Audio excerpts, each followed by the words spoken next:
യഥാർത്ഥത്തിൽ സർവൈവേഴ്സിൻ്റെ ആ വേൾഡ് അതിഭീകരമാണെന്നുള്ളതിൽ എനിക്ക് യാതൊരു സംശയമില്ല. എൻ്റെ ഏറ്റവും വലിയ ഡ്രീം സംഭവിച്ചുകൊണ്ടിരിക്കുന്ന ആ പോയിന്റിൽ ഏതോ ഒരാൾ വന്നിട്ട് ഇത് മുഴുവൻ ഇല്ലാതാക്കി കളയുന്ന, എൻ്റെ സമയം മുഴുവൻ എടുത്തുകൊണ്ട് പോകുന്ന, എനിക്ക് കോൺസെൻട്രേറ്റ് ചെയ്യാൻ പറ്റാതാവുന്ന. അതുകൊണ്ടാണ് ഞാൻ പറഞ്ഞത്, ആരെങ്കിലും ഒരാളുടെ പെർവേർഷന് നമ്മളങ്ങനെ വിധേയമായി പോകുന്നല്ലോ.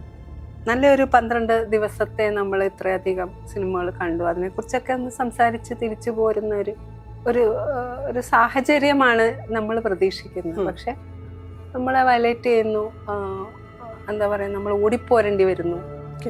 അതായത് മുറിയിൽ നിന്ന് ഇറങ്ങി നമ്മൾ ഓടിപ്പോരേണ്ടി വരുന്ന ഒരു സാഹചര്യം.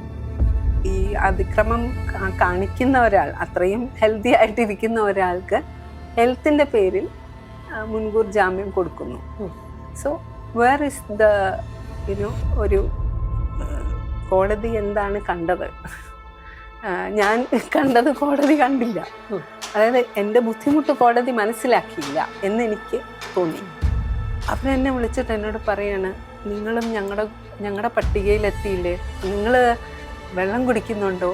നിങ്ങൾ ഭക്ഷണം കഴിക്കുന്നുണ്ടോ? നിങ്ങൾക്ക് ഛർദ്ദിക്കാൻ വരുന്നുണ്ടോ? നിങ്ങൾക്ക് ശ്വാസം എടുക്കാൻ പറ്റുന്നുണ്ടോ? നിങ്ങളോട് ഇതാരും ചോദിക്കില്ല. കാരണം പൊതുവെ എല്ലാവരും അവൾക്കൊപ്പം എന്ന് പറഞ്ഞിട്ട്, അതായത് അവരിങ്ങനെ റാൻഡ് ചെയ്യാണ്. എനിക്കിത്രയും സാഹചര്യമുള്ള ഒരാൾക്ക് ഇങ്ങനെയാണെങ്കിൽ ഒട്ടും സാഹചര്യമില്ലാത്ത ആൾക്കാരുടെ അവസ്ഥ എന്തായിരിക്കുമെന്ന് ചിന്തിക്കാൻ പോലും പറ്റില്ല. അത്രയ്ക്കും വിചിത്രവും വികൃതവുമായിട്ടുള്ള ഒരവസ്ഥയായിരിക്കും. സിസ്റ്റം നമ്മളോട് ഇങ്ങോട്ട് പറയുന്നത് പരാതി തന്നോ എന്ന് പുറത്തുനിന്ന് പറയുന്നുണ്ടെങ്കിലും, അല്ല ഉപരിപ്ലവമായി പറയുന്നുണ്ടെങ്കിലും, സിസ്റ്റം പറയുന്നത് നിങ്ങൾ പരാതി തന്നാൽ നിങ്ങൾ അനുഭവിക്കും എന്നാണ്. എല്ലാവരും തുല്യരാണ്, ചിലർ കൂടുതൽ തുല്യരാണ്. അതെ, അങ്ങനെ തോന്നിയോ ജാമ്യം കിട്ടിയ സമയത്ത്? തീർച്ചയായിട്ടും തോന്നി. ഗവൺമെന്റ് ആണെങ്കിലും നീതിന്യായ വ്യവസ്ഥയാണെങ്കിലും ഒക്കെ എപ്പോഴും നമുക്കൊരു ഡൗട്ട്, അല്ലെങ്കിൽ നമ്മളെപ്പോഴും ഡൗട്ടിലാണ്, എന്തെങ്കിലും നടക്കുമോ? Public prosecutors are generally over worked. പക്ഷെ തീർച്ചയായിട്ടും ക്വാളിറ്റി പോരാ. ഇതിന്റെ ജാമ്യാപേക്ഷയിൽ ഗീനാകുമാരിയായിരുന്നു. അവർ വളരെ എംപത്തറ്റിക് ആയിട്ടാണ് എന്നെ സമീപിച്ചത്. അതായത് അവർ പറയാൻ ശ്രമിച്ചത്, എനിക്ക് ഈ കേസ് അറിയാം, ഞാൻ നിങ്ങളുടെ കൂടെ ഉണ്ട് എന്നാണ്. പക്ഷെ അത് പോരല്ലോ. സിസ്റ്റത്തിന്റെ നറേറ്റീവും ഒരു സർവൈവറുടെ നറേറ്റീവും തമ്മിൽ തട്ടിച്ചു നോക്കി മനസ്സിലാക്കാൻ പറ്റണം. അതായത് കേൾക്കുന്നവർക്ക് സിസ്റ്റത്തിന്റെ അപാകത മനസ്സിലാവണം, വളരെ കൃത്യമായി പെട്ടെന്ന് മനസ്സിലാവണം. എന്നാൽ മാത്രമേ ഈ എമ്പതിനെ നമുക്ക് ഇളക്കാൻ പറ്റൂ.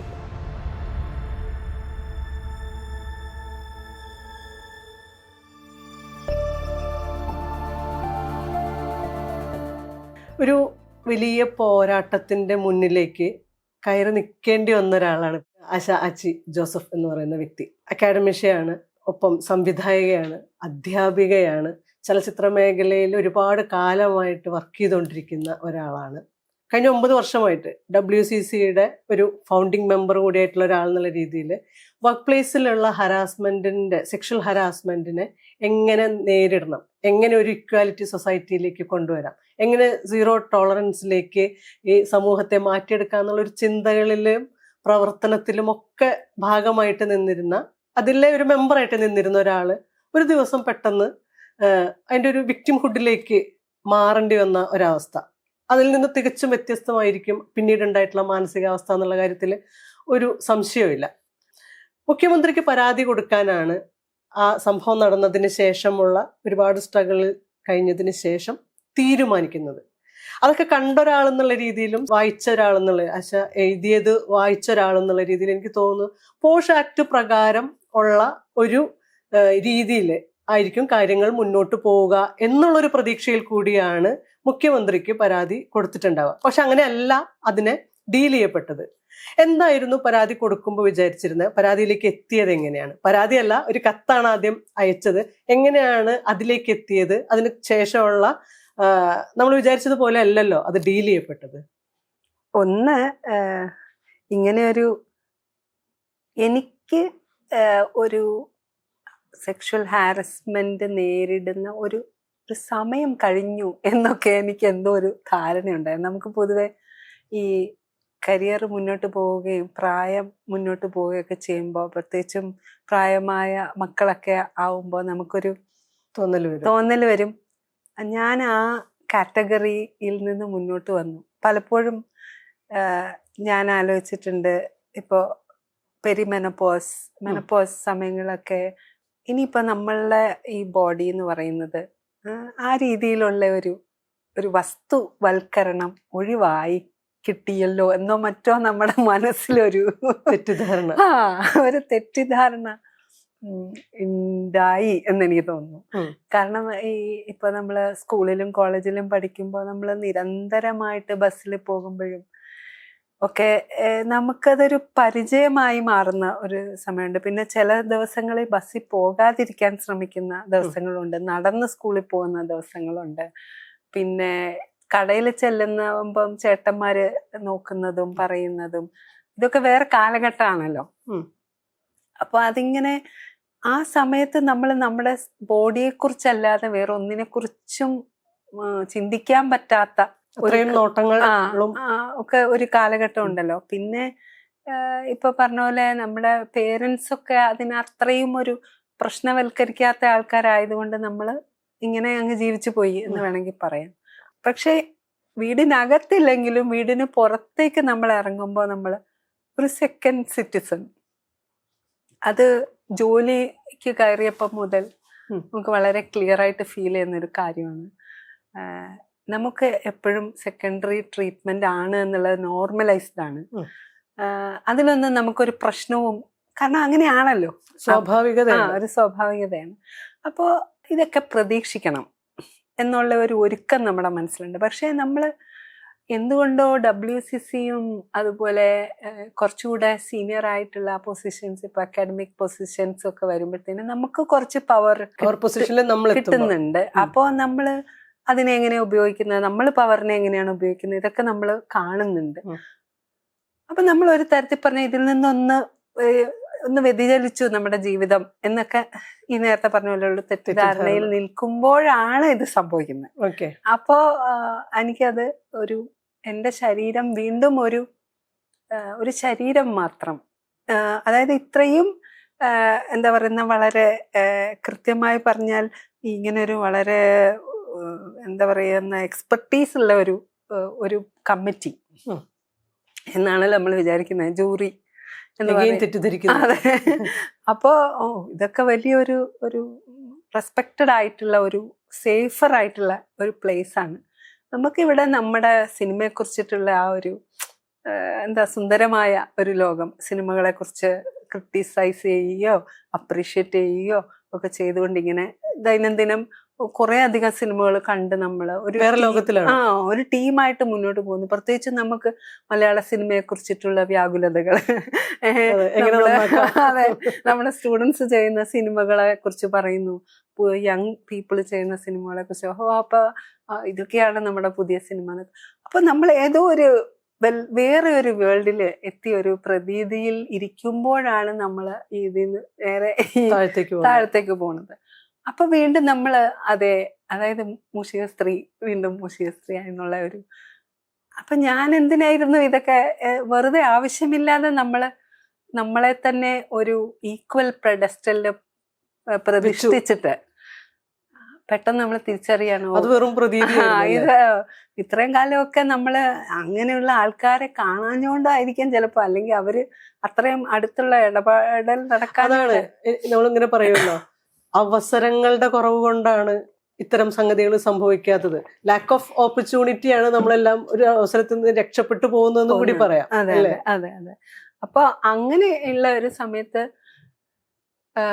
എനിക്ക് വീണ്ടും നമ്മൾ പറയില്ലേ, ഒരു കാരണവുമില്ലാത്ത ഇൻസെക്യൂരിറ്റീസ് വരിക, അതൊക്കെയാണ് എന്നെ ഇപ്പോ യഥാർത്ഥത്തിൽ, അതായത് നമ്മൾ പടുത്തുയർത്തിക്കൊണ്ട് വന്നിരുന്ന ഒരു ചീട്ടുകൊട്ടാരം അത് തകർന്നു പോയി പോലത്തെ ഒരു ഏരിയ ആണ്.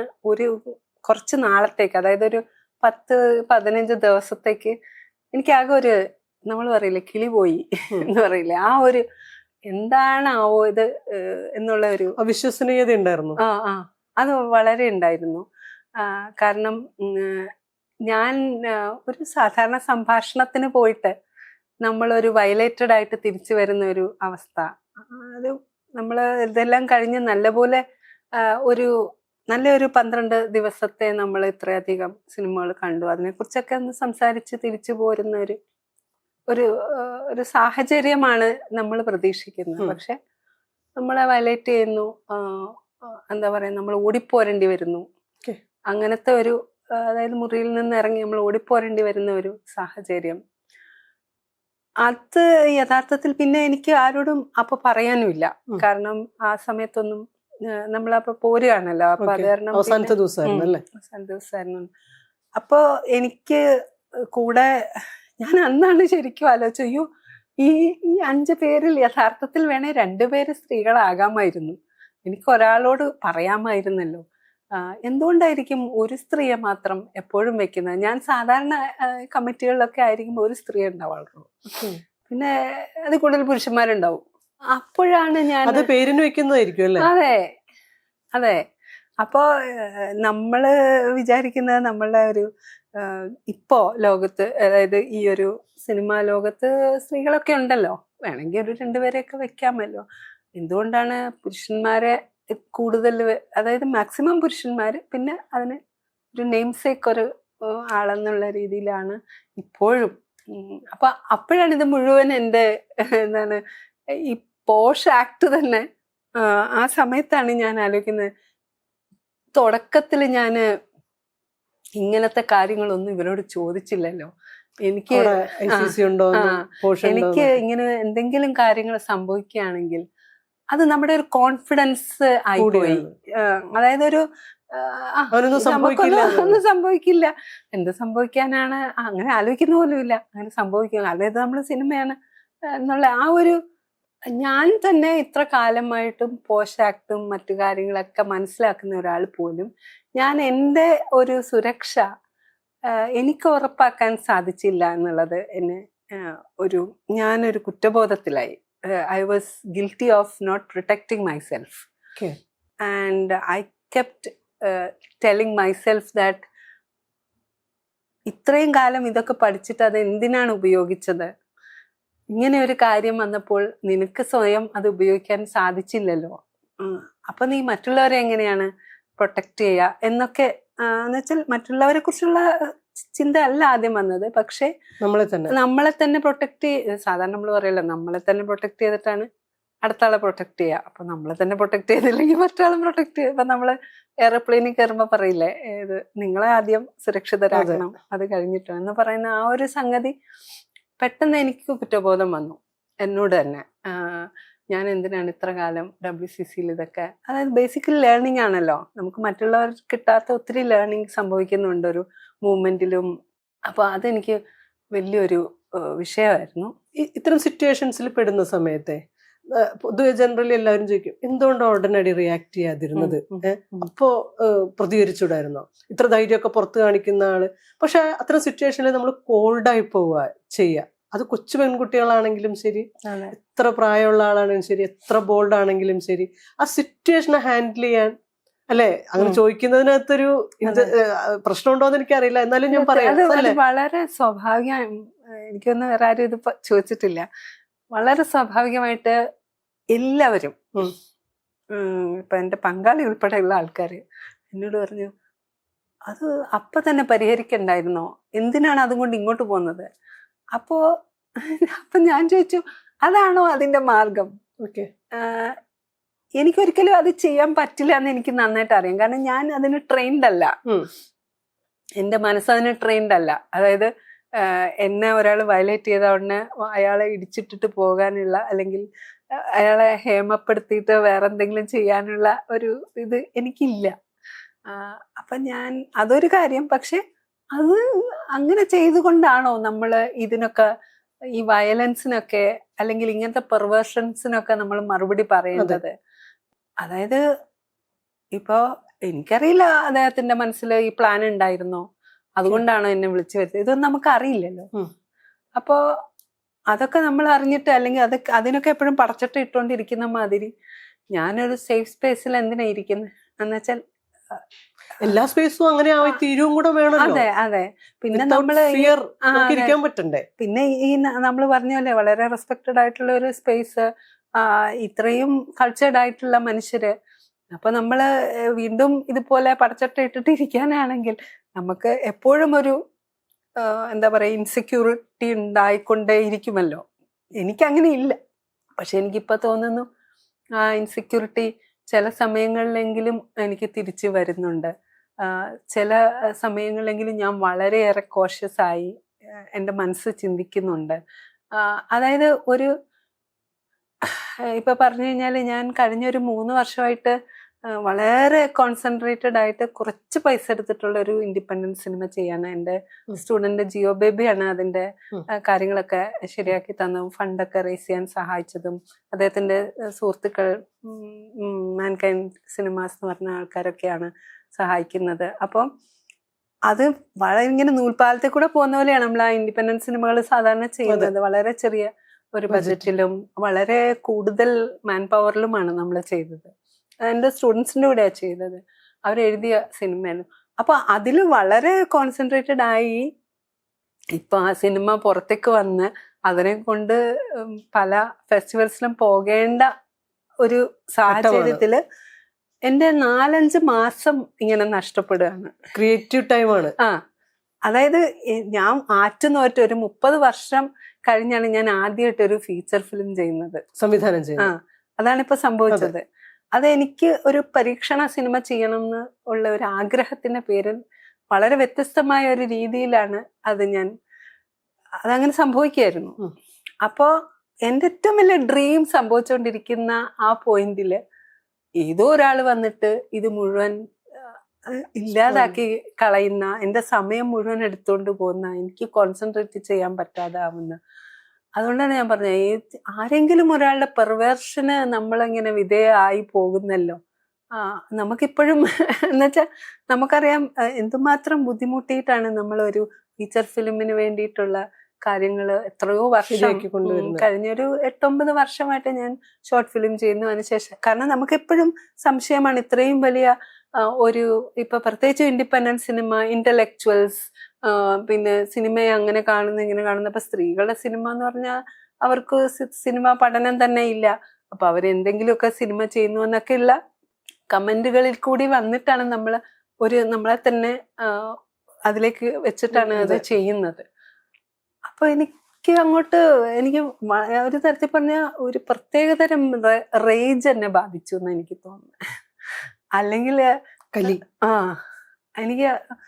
എനിക്ക് എന്നോട് തന്നെയും ഞാൻ ഇത്രയും നാള് ചെയ്തുകൊണ്ടിരുന്ന കാര്യത്തിൽ ഞാൻ എത്രയോ ആഗ്രഹിച്ചു ചെയ്യുന്ന കാര്യം വന്നപ്പോഴേക്കും ഇത് സംഭവിച്ചു എന്നൊക്കെ ഉള്ളത്. അപ്പൊ ഞാൻ ആലോചിച്ചത്, ഈ പറയുന്ന പോലെ എല്ലാ പ്രാവശ്യവും ഇത് തന്നെ സംഭവിക്കുന്ന അതായത് ഞാൻ ഈ കാറിൽ ഇങ്ങോട്ട് വരുമ്പം ഞങ്ങള് വളരെ അധികം ബന്ധപ്പെട്ട് ഒരു സ്ഥലത്ത് എത്തിച്ച ഒരു സർവൈവർ, അവർക്ക് ഒട്ടും വയ്യ, അവർ കിടന്ന കിടപ്പാണ്. അവരെന്നെ വിളിച്ചിട്ട് എന്നോട് പറയാണ്, നിങ്ങളും ഞങ്ങളുടെ പട്ടികയിൽ എത്തിയില്ലേ, നിങ്ങള് വെള്ളം കുടിക്കുന്നുണ്ടോ, നിങ്ങൾ ഭക്ഷണം കഴിക്കുന്നുണ്ടോ, നിങ്ങൾക്ക് ഛർദ്ദിക്കാൻ വരുന്നുണ്ടോ, നിങ്ങൾക്ക് ശ്വാസം എടുക്കാൻ പറ്റുന്നുണ്ടോ, നിങ്ങളോട് ഇതാരും ചോദിക്കില്ല. കാരണം പൊതുവെ എല്ലാവരും അവൾക്കൊപ്പം എന്ന് പറഞ്ഞിട്ട്, അതായത് അവരിങ്ങനെ റാൻഡ് ചെയ്യാണ്. അതായത് അവർ പറയുന്നത് എനിക്ക് മനസ്സിലായത്, അവർക്ക് മാനസികമായിട്ട് ഒരു ഭയങ്കര ബലഹീനയായിട്ടുള്ള ഒരു അവസ്ഥയിലാണ്. അപ്പൊ അവരിത് കണ്ടിട്ട് അവര് ഭയങ്കരമായിട്ട് ചെതറിപ്പോയി. എന്നിട്ട് എന്നോട് പറഞ്ഞു, ഞാനിത് കാണാതിരിക്കാനാണ് ശ്രമിക്കുന്നത്, പക്ഷെ എനിക്ക് നിങ്ങളെ വിളിക്കാതിരിക്കാൻ. എന്നിട്ട് എന്നെ ഒരുമാതിരി വഴക്ക് പറയുന്ന പോലെ, നിങ്ങൾ എന്തിനാണ് ഈ TV ക്യാമറകളുടെ മുമ്പിൽ പോലും സംസാരിക്കുന്നത്, അവിടെ ആരും ഇല്ല നിങ്ങളെ സഹായിക്കാൻ. It was so heart wrenching. Because എനിക്ക് അപ്പൊ എന്നോട് പറയുന്നുണ്ട്, നിങ്ങൾ വളരെ പ്രിവിലേജ്ഡ് ആയിട്ടുള്ള ഒരാളാണ്, ചിലപ്പോൾ നിങ്ങൾക്കൊന്നും ആവശ്യമില്ലായിരിക്കും, എന്നാലും നിങ്ങൾ സർവൈവറാണ്, അതുകൊണ്ട് ഞാൻ പറയണം എന്നൊക്കെ പറഞ്ഞിട്ട് ഇങ്ങനെ പറയാണ്. സോ യഥാർത്ഥത്തിൽ സർവൈവേഴ്സിന്റെ ആ വേൾഡ് അതിഭീകരമാണെന്നുള്ളതിൽ എനിക്ക് യാതൊരു സംശയമില്ല. എന്നുവെച്ചാൽ അവരെന്നോട് പറയുന്ന നിങ്ങൾ ഇനിയും കോടതിയിൽ പോകും, നിങ്ങളെ കോടതിയിൽ ആരും വിശ്വസിക്കില്ല, എന്നെ കോടതിയിൽ ആരും വിശ്വസിച്ചിട്ടില്ല, നിങ്ങൾ ഗതികെട്ട് ആയിരിക്കും കോടതിയിൽ നിന്ന് തിരിച്ചു വരിക, നിങ്ങൾ പറയുന്നത് ആകെപ്പാടെ നിങ്ങളെ സ്വയം വിശ്വസിപ്പിച്ചുകൊണ്ട് നിങ്ങൾക്ക് പറയാനേ പറ്റുള്ളൂ, പക്ഷെ അവിടുത്തെ ജഡ്ജിമാരോ വക്കീലന്മാരോ ആരും നിങ്ങളെ സഹായിക്കില്ല. ഞാൻ പറയുന്ന എന്തോ ഒരു പബ്ലിക് പ്രോസിക്യൂട്ടറിന് അത് പറയുന്നൊരു വാക്ക് കേട്ടിട്ടാണ് ഇത് പറയുന്നത്. സോ ഐ വാസ് സോ, എന്താ പറയാ, ദൈവമേ, ഞാൻ എന്തൊരു തേനീച്ചക്കൂടാണ് ഇളക്കി വിട്ടത്. കാരണം അവർക്ക് അത്രയും ട്രിഗർ വന്നിട്ടുണ്ട്. അവരെന്നോടൊരു 3/4 മണിക്കൂർ ഇവിടെ ബ്ലോക്കിൽ കിടക്കുന്നു. അപ്പൊ ആ 3/4 മണിക്കൂർ അവരെന്നെ എന്നെ വിളിച്ചപ്പോഴൊക്കെ അത് സംസാരിക്കുക. So it's such a horrendous world എന്നുള്ളത് നമുക്കിങ്ങനെ കാണാൻ പറ്റുകയാണ്. അതായത് മറ്റുള്ളവര് നമ്മളോട് പറയുമ്പോഴും നമ്മൾ തന്നെ ആലോചിക്കുമ്പോഴും നമ്മൾ എങ്ങോട്ടാണ് ഈ പോകുന്നത്. കാരണം നമുക്കൊരു ക്ലോഷർ ഇല്ല. ക്ലോഷർ ഉണ്ടാകുമോ എന്ന് നമുക്ക് അറിയില്ല. ഇപ്പം എല്ലാവരും പറയുന്നു കേസുകളൊന്നും വൃത്തിയായി നടക്കുന്നില്ല. നമുക്കറിയാം, നമ്മളെ ഡാറ്റ വെച്ചിട്ട് അറിയാം, അറ്റ്ലീസ്റ്റ് 90% കേസുകളും വൃത്തിയായിട്ട് കൺക്ലൂഡ് ചെയ്യപ്പെടുന്നില്ല. വിക്ടിംസിന്റെ ഒരു രീതിയിലുള്ള ഇപ്പം നമുക്കറിയാം വളരെ ദാരുണമായ കേസുകളൊക്കെ ഒരു തരത്തിലും വിക്ടിംസിനെ വിശ്വസിക്കാതെ കേസ് നടത്തിക്കൊണ്ടു പോകുന്നു. ഇപ്പം ഞാൻ എൻ്റെ അനുഭവം തന്നെ നോക്കുമ്പം ഈ സിസ്റ്റത്തിൽ വളരെ എന്താ പറയുന്നത്, എനിക്കറിയാം അവർ വളരെ ശ്രദ്ധിച്ചാണ് ഇപ്പം ഗവൺമെൻറ് ആണെങ്കിലും എൻ്റെ കത്ത് കിട്ടിയിട്ടുള്ളതോ അതിൽ നിന്ന് ഇതെടുത്തിട്ടുള്ളതൊക്കെ. പക്ഷെ ഒരു പ്രത്യേക പോയിന്റ് ചെല്ലുമ്പോൾ അത് വേറൊരു തരത്തിലേക്ക് വഴിമാറിപ്പോകുന്നു. FIR ഇടുന്നില്ല. അപ്പൊ ഇതിലെല്ലാത്തിലും ഒരു എന്താ പറയാ, എപ്പോഴും ഒരു അതായത് ഗവൺമെന്റ് ആണെങ്കിലും നീതിന്യായ വ്യവസ്ഥയാണെങ്കിലും ഒക്കെ എപ്പോഴും നമുക്കൊരു ഡൗട്ട്, അല്ലെങ്കിൽ നമ്മളെപ്പോഴും ഡൗട്ടിലാണ്, എന്തെങ്കിലും നടക്കുമോ. അപ്പൊ ആ കുട്ടി ഈ ഫോണിൽ കൂടെ എന്നോട് ഇത് പറഞ്ഞ ആ ഒരു സർവൈവർ, അവരെന്നോട് ഇങ്ങനെ എന്താ പറയുന്ന, ഇങ്ങനെ ദേഷ്യപ്പെടുവാണ് കണ്ടിന്യൂസ് ആയിട്ട്. നിങ്ങൾക്ക് ഇതൊക്കെ അറിയാവുന്നിട്ടും നിങ്ങൾ എന്തിനാണ് ഈ ഇതിൽ കയറി നിന്നിട്ട് എല്ലാവരോടും പ്രഖ്യാപിക്കുന്നത് നിങ്ങൾ സർവൈവറാണ്, നിങ്ങളുടെ എന്താ പറയാ എക്സ്പീരിയൻസ് മുഴുവൻ നിങ്ങൾ എന്തിനാ വിളിച്ചു പോകുന്നത്. It was like a bad dream. ഇപ്പം അവര്, പക്ഷെ I really know it is very true. ഒരു സർവൈവറുടെ മനസ്സെങ്ങനെയാണ് വർക്ക് ചെയ്യുന്നതെന്നുള്ളത് നമുക്ക് ശരിക്കും അറിയാം. പക്ഷെ ഇത് ഞാനിപ്പം മല്ല ചോദിച്ച ചോദ്യത്തിന്റെ അവസാന ഭാഗത്തേക്ക് വരുമ്പോൾ ഇത് ശരിക്കും വളരെ എന്താ പറയാ, നമുക്ക് ഒരു പാർട്ടിസിപ്പേറ്ററി റിസർച്ച് പോലെയാണ് ഇപ്പൊ എനിക്ക് തോന്നുന്നത്. അതായത് ഏറ്റവും കോറായിട്ട് നമുക്ക് അറിയേണ്ട കാര്യം നമുക്ക് അറിഞ്ഞ പോലെയാണ് ഇപ്പോൾ.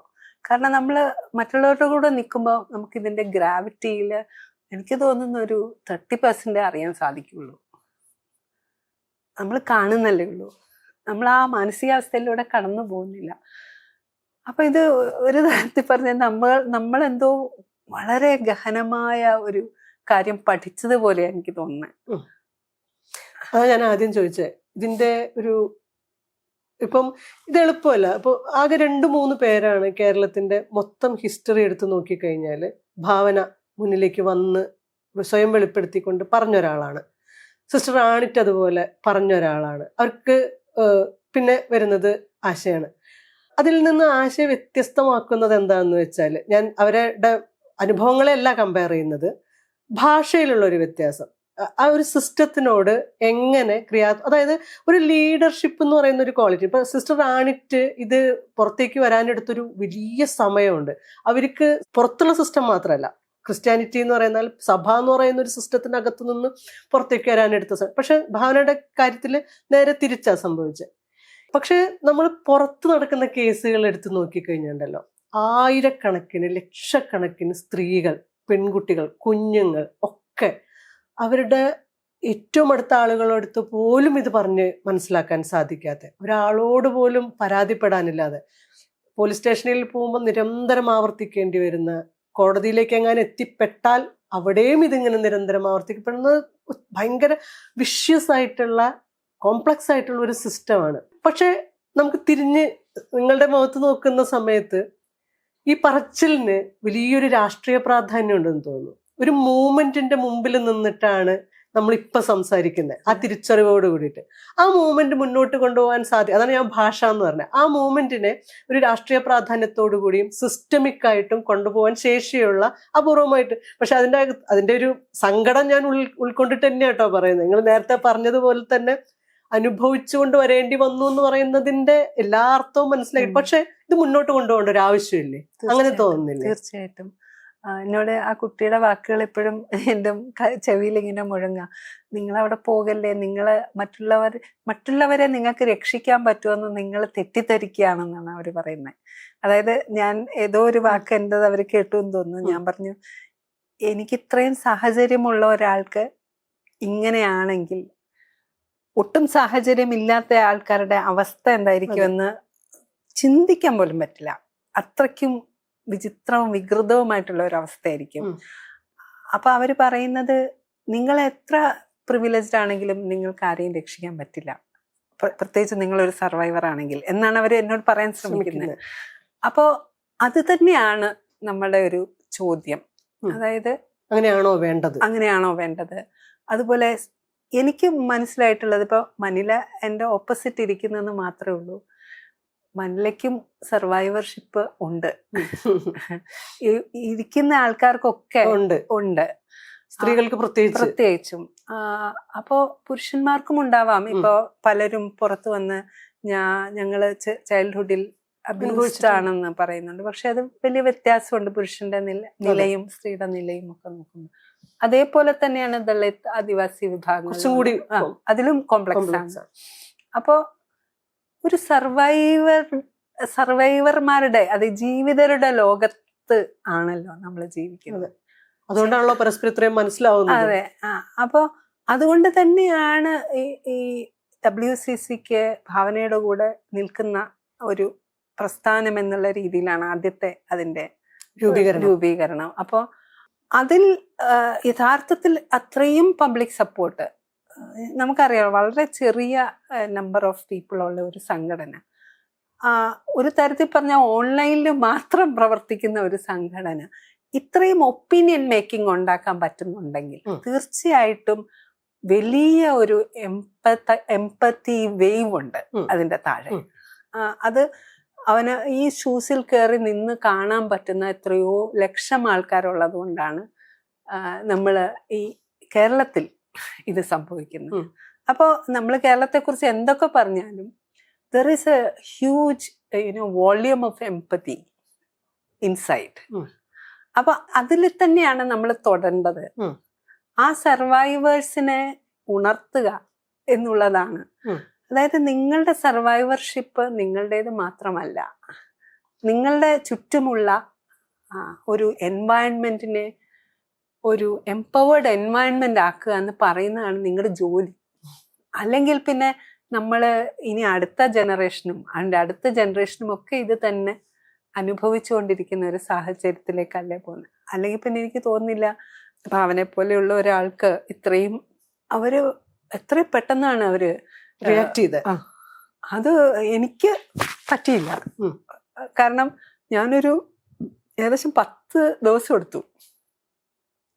എനിക്ക് തോന്നിയെന്ന് വെച്ചാൽ പരാതി കൊടുക്കണ്ടെന്നാണ് തോന്നിയത്. കാരണം എനിക്ക് ഈ പറഞ്ഞ പോലെ റേജും വിഷമവും ഒക്കെ ഉണ്ടായിരുന്നു. കാരണം ഞാൻ ഈ 9 വർഷം എന്ത് ചെയ്തു എന്നാണ്. പക്ഷെ 9 വർഷം എന്ന് പറയുന്നത് ഒന്നുമല്ല ആ രീതിയിൽ.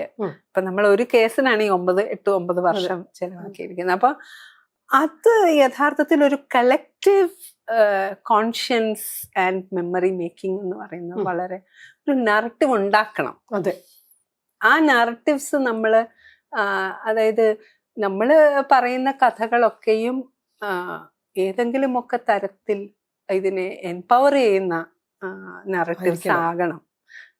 അപ്പോൾ നമ്മൾ നറേറ്റീവ്സുമായിട്ട് മുന്നോട്ട് വന്നെങ്കിലേ പറ്റുള്ളൂ.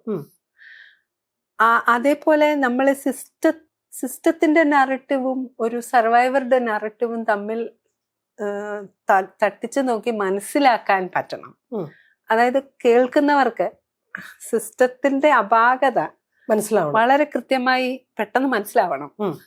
എന്നാൽ മാത്രമേ ഈ എമ്പതിനെ നമുക്ക് ഇളക്കാൻ പറ്റുള്ളൂ. അതെ, അത് ഈ WCCക്ക് ഉള്ള ഒരു എന്താ പറയുന്ന സ്റ്റാൻഡിങ് എന്ന് പറയുന്നത് അത് മാത്രമാണ്. അല്ലെങ്കിൽ ആൾക്കാർ പറയാത്ത കാര്യങ്ങളൊന്നുമില്ല WCCയെ കുറിച്ച്. അതായത് അവർ ഇത്രയും പേരേ ഉള്ളൂ, അവര് പ്രിവിലേജ്ഡ് ആണ്, അവർ അങ്ങനെയാണ് ഇങ്ങനെയാ. പക്ഷെ എന്ത് തന്നെ വന്നാലും ഒരു സർവൈവറുടെ കൂടെ നിൽക്കുക എന്ന് പറയുന്നത് ഒരുവിധം കുഴപ്പമില്ലാതെ, അതേപോലെ പിന്നീട് വന്ന സർവൈവേഴ്സിനെ എല്ലാം അക്നോളജ് ചെയ്തുകൊണ്ട് അവരുടെ സ്ട്രഗിൾസിനെ എന്താ പറയുന്ന ഹോൾഡ് ചെയ്തുകൊണ്ട് നിൽക്കാൻ പറ്റുക ആസ് മച്ച് ആസ് പോസിബിൾ. ഇപ്പം ഹേമ കമ്മിറ്റി റിപ്പോർട്ട് എന്ന് പറയുന്നത് ആ നാരറ്റീവാണ്. അതെ. അപ്പൊ ആ നാരറ്റീവിനെ അപ്ഹോൾഡ് ചെയ്യാനായിട്ട് ഈ 9 വർഷം പറ്റിയിട്ടുണ്ടെങ്കിൽ then there is sure possibility that we can uphold a lot of narratives. ഇതിപ്പോ സിനിമ മേഖലയിലെ കാര്യമാണ് പറയുന്നത്. ഇപ്പൊ എല്ലാവരും പറയും സിനിമ മേഖല എന്ന് പറഞ്ഞാൽ സമൂഹത്തിന്റെ നേർപതിപ്പാണ്. അത് നമുക്കിങ്ങനെ കുറച്ച് ഫിക്ഷനൊക്കെ തോന്നുന്നതേ ഉള്ളൂ. പക്ഷെ യഥാർത്ഥത്തിൽ ഈ നാരറ്റീവ് തന്നെയാണ് മൈക്രോ നാരറ്റീവ്സ് ആയിട്ട് നമുക്ക് മറ്റു സമൂഹത്തിലെല്ലാം കാണാൻ സാധിക്കുന്നത്. അപ്പൊ അതിനെ ഉണർത്താനായിട്ട് നമുക്ക് പറ്റണം. കാരണം ഈ 9 വർഷം എന്ന് പറഞ്ഞാൽ നമ്മൾ ഇനിയും 90 വർഷം ഇരിക്കേണ്ട ആവശ്യമില്ല. ഈ 1-1 11 എന്ന് പറയുന്ന ഒരു സ്ഥലത്തേക്കാണല്ലോ നമ്മൾ വരേണ്ടത്. ഇപ്പൊ നമ്മൾ ഒരു ബേസിക് വർക്ക് ചെയ്തിട്ടുണ്ട്. സോ ഇനിയും വിടാൻ പാടില്ല ഇതിനെ. ഈ WCC ഉണ്ടാക്കിയെടുത്ത ഒരു പൊളിറ്റിക്കൽ കോൺഷ്യസ്നെസ് എന്ന് പറയുന്നത് വലുതാ. അത് പലതിനും പ്രേരകമായിട്ടുണ്ട് യഥാർത്ഥത്തിൽ. അതേ മേഖലയിൽ തന്നെ നിന്നും പിന്നീടും ഇതുപോലുള്ള ഇപ്പൊ ഹേമ കമ്മിറ്റി റിപ്പോർട്ട് ഉണ്ടായി, സിനിമാ മേഖലയിൽ നടക്കുന്ന ഇത്തരം സെക്ഷൽ അബ്യൂസുകളെ കുറിച്ചിട്ട് ആളുകൾ ഉറക്കെ സംസാരിക്കുന്നത്. പക്ഷെ എന്നിട്ടും അത് നടക്കുന്നുണ്ട്. ഏറ്റവും അവസാനം PT കുഞ്ഞുമുഹമ്മദ് എന്ന് പറയുന്ന ഒരുപാട് വർഷത്തെ സിനിമ എക്സ്പീരിയൻസ് ഉള്ള ഒരാൾക്ക് ഈ കോൺഷ്യസ്നെസ് ഇവിടെ ഉണ്ടായി വരുന്നുണ്ട് എന്ന്, പ്രത്യേകിച്ച് മീഡിയയിൽ ജോലി ചെയ്യുന്ന ഒരാള്, WCC പോലൊരു സംഘടന ഉണ്ടാവുന്നു, അതിന്റെ ഫൗണ്ടർ ആയിട്ടുള്ള ഒരാളുടെ അടുത്ത് പോലും ഇതുപോലെ മോശമായിട്ട് അല്ലെങ്കിൽ ഒരു അട്രോസിറ്റി കാണിക്കാൻ സാധിച്ചു എന്നുണ്ടെങ്കിൽ അയാൾ ഹോൾഡ് ചെയ്യുന്ന പവർ പൊസിഷൻ എത്രമാത്രം ഉള്ളിൽ വലുതാണ് എന്നുള്ള കൂടി ഉണ്ടല്ലോ. അതായത് ഒരു പുരുഷന്റെ ഉള്ളിൽ, അത് 2 വ്യക്തികൾക്കുള്ളിൽ സംഭവിക്കുന്ന കാര്യം പോലും, എത്ര സൗഹൃദങ്ങൾക്കിടയിൽ പോലും പുരുഷനും സ്ത്രീയും നിൽക്കുമ്പോൾ ഓട്ടോമാറ്റിക്കായിട്ട് ഒരു അധികാരത്തിന്റെ സ്വരം പുരുഷന് ഉണ്ടാവുന്നുണ്ടെന്നാണ് എനിക്ക് തോന്നിയിട്ടുള്ളത്. അത് ജോലി സ്ഥലങ്ങളിലായാലും ശരി, വീടിന്റെ അകത്തിൽ ആയാലും ശരി, വെറും സൗഹൃദങ്ങളിലായാൽ പോലും ഈ അധികാരം എന്ന് പറയുന്ന, പവർ എന്ന് പറയുന്നത് എത്രമാത്രം അവരെ ധൈര്യപ്പെടുത്തുന്നുണ്ടെന്നാണ് തോന്നിയിട്ടുള്ളത്. അതൊരു തരത്തില് നമുക്ക് തന്നെ മനസ്സിലാക്കാൻ പറ്റാത്ത ഒരു അത്രയും നേർത്ത ഒരു പടലം പോലെയാണ്. അതായത് നമ്മൾ തന്നെ പലപ്പോഴും അത് സമ്മതിച്ചു കൊടുക്കുന്ന പോലെയൊക്കെ തോന്നിയിട്ടുണ്ട്. സ്ത്രീകൾ തന്നെ അങ്ങനെയാണ്. അതെ, അതായത് ഇപ്പം അവർക്ക് ചില കാര്യങ്ങൾ നടന്നില്ലെങ്കിൽ അത് വളരെ ഒരു എന്താ പേട്രിയാർക്കൽ പൊസിഷനിങ്ങിൽ നിന്നാണെങ്കിൽ പോലും നമ്മൾ അവരെ ന്യായീകരിക്കും. അതങ്ങനെയാണ്, അത് ആ റീസൺ ഇങ്ങനെ വന്ന് ഇങ്ങനെയാണ്. അതായത് നമ്മൾക്കാണ് അവരെക്കാളും കൂടുതൽ അറിയാവുന്നത്. എന്നിട്ട് നമ്മളത് വ്യാഖ്യാനിച്ച് അവിടെ എത്തിക്കും. അപ്പൊ എനിക്ക് തോന്നിയിട്ടുള്ളത് എത്രയോ കാലമെടുക്കും ഈ നാരറ്റീവിന്റെ ഏറ്റവും ബേസ് ഒരു ലെയറിനെ നമുക്ക് പിടിക്കാനായിട്ട്, ഇളക്കാനായിട്ട്. But different generations, different kinds of technologies and conceptualisations ഒക്കെ വരുമ്പോൾ ഈ പറയുന്ന പോലെ കുറേ അധികം മൾട്ടിപ്ലിക്കേഷൻ നടക്കാം. അല്ലെങ്കിൽ ഒരു എന്താ പറയുക, ഒരു അഡീഷൻ അല്ല, കുറച്ചുകൂടെ ഒരു റേസ് ടു ദിസ് മച്ച് എന്ന് പറയുന്ന പ്രോഗ്രഷൻ നമുക്ക് പെട്ടെന്ന് കൊണ്ടുവരാൻ പറ്റുന്ന ഒരു സാഹചര്യമുണ്ടെന്ന് പ്രത്യേകിച്ചും ഇന്റർനെറ്റിന്റെ ലോകത്ത് നമുക്ക് തോന്നുന്നുണ്ട്. കാരണം ഒരു 3-4 വർഷം മുമ്പ് പോലും ഇപ്പോഴുള്ള ഒരു സാഹചര്യം നമുക്ക് പ്രതീക്ഷിക്കാൻ പറ്റത്തില്ല. കാരണം എല്ലാ മനുഷ്യരും ബിസിയാ. ഒന്നുകിൽ അവര് എന്തെങ്കിലുമൊക്കെ ഇന്റർനെറ്റിലായിരിക്കും, അല്ലെങ്കിൽ വേറെ എന്തെങ്കിലും ഉണ്ടാവും. കാരണം പണ്ട് ടെലിവിഷൻ കണ്ടുകൊണ്ടിരുന്ന ആൾക്കാരെ അല്ല ഇപ്പം ഈ ഫോണിൽ നമ്മൾ തോണ്ടുക എന്ന് പറയുന്നത്. അതായത് എല്ലാവർക്കും ഫോളോ ചെയ്യാൻ ഇഷ്ടം പോലെ കാര്യങ്ങളുണ്ട്. അതിലെനിക്ക് എപ്പോഴും ഒരു ടീച്ചർ എന്നുള്ള രീതിയിൽ എനിക്ക് ഏറ്റവും ഫാസിനേറ്റിംഗ് ആയിട്ട് തോന്നിയിട്ടുള്ളത്, ഇപ്പോൾ ടീച്ചർമാർക്ക് വേറെ ഒന്നും ചെയ്യേണ്ട ആവശ്യമില്ല, ചോയ്സ് അല്ലെങ്കിൽ ഡിസിഷൻ മേക്കിങ്ങിനെ സഹായിക്കുക എന്നുള്ള കാര്യം മാത്രം ചെയ്താൽ മതി. I mean this is what you should follow, may be this is your interest and this is these are the limitations. അത് പറയുക, അത് കൃത്യമായി മുന്നിൽ വെക്കുക എന്നുള്ളത് മാത്രമേ ആവശ്യമുള്ളൂ. അപ്പം people are really able to choose വഴികൾ.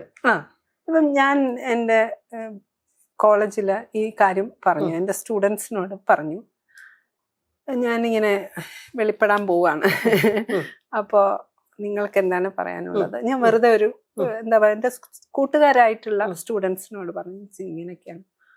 അപ്പം they don't have any thought. എന്ന് വെച്ചാൽ നമ്മൾ പണ്ട് എൻ്റെ ജനറേഷൻ ഒന്നും ചിന്തിക്കുന്ന പോലെ ഒന്നുമല്ല, അപകട ചിന്തകളൊന്നുമില്ല.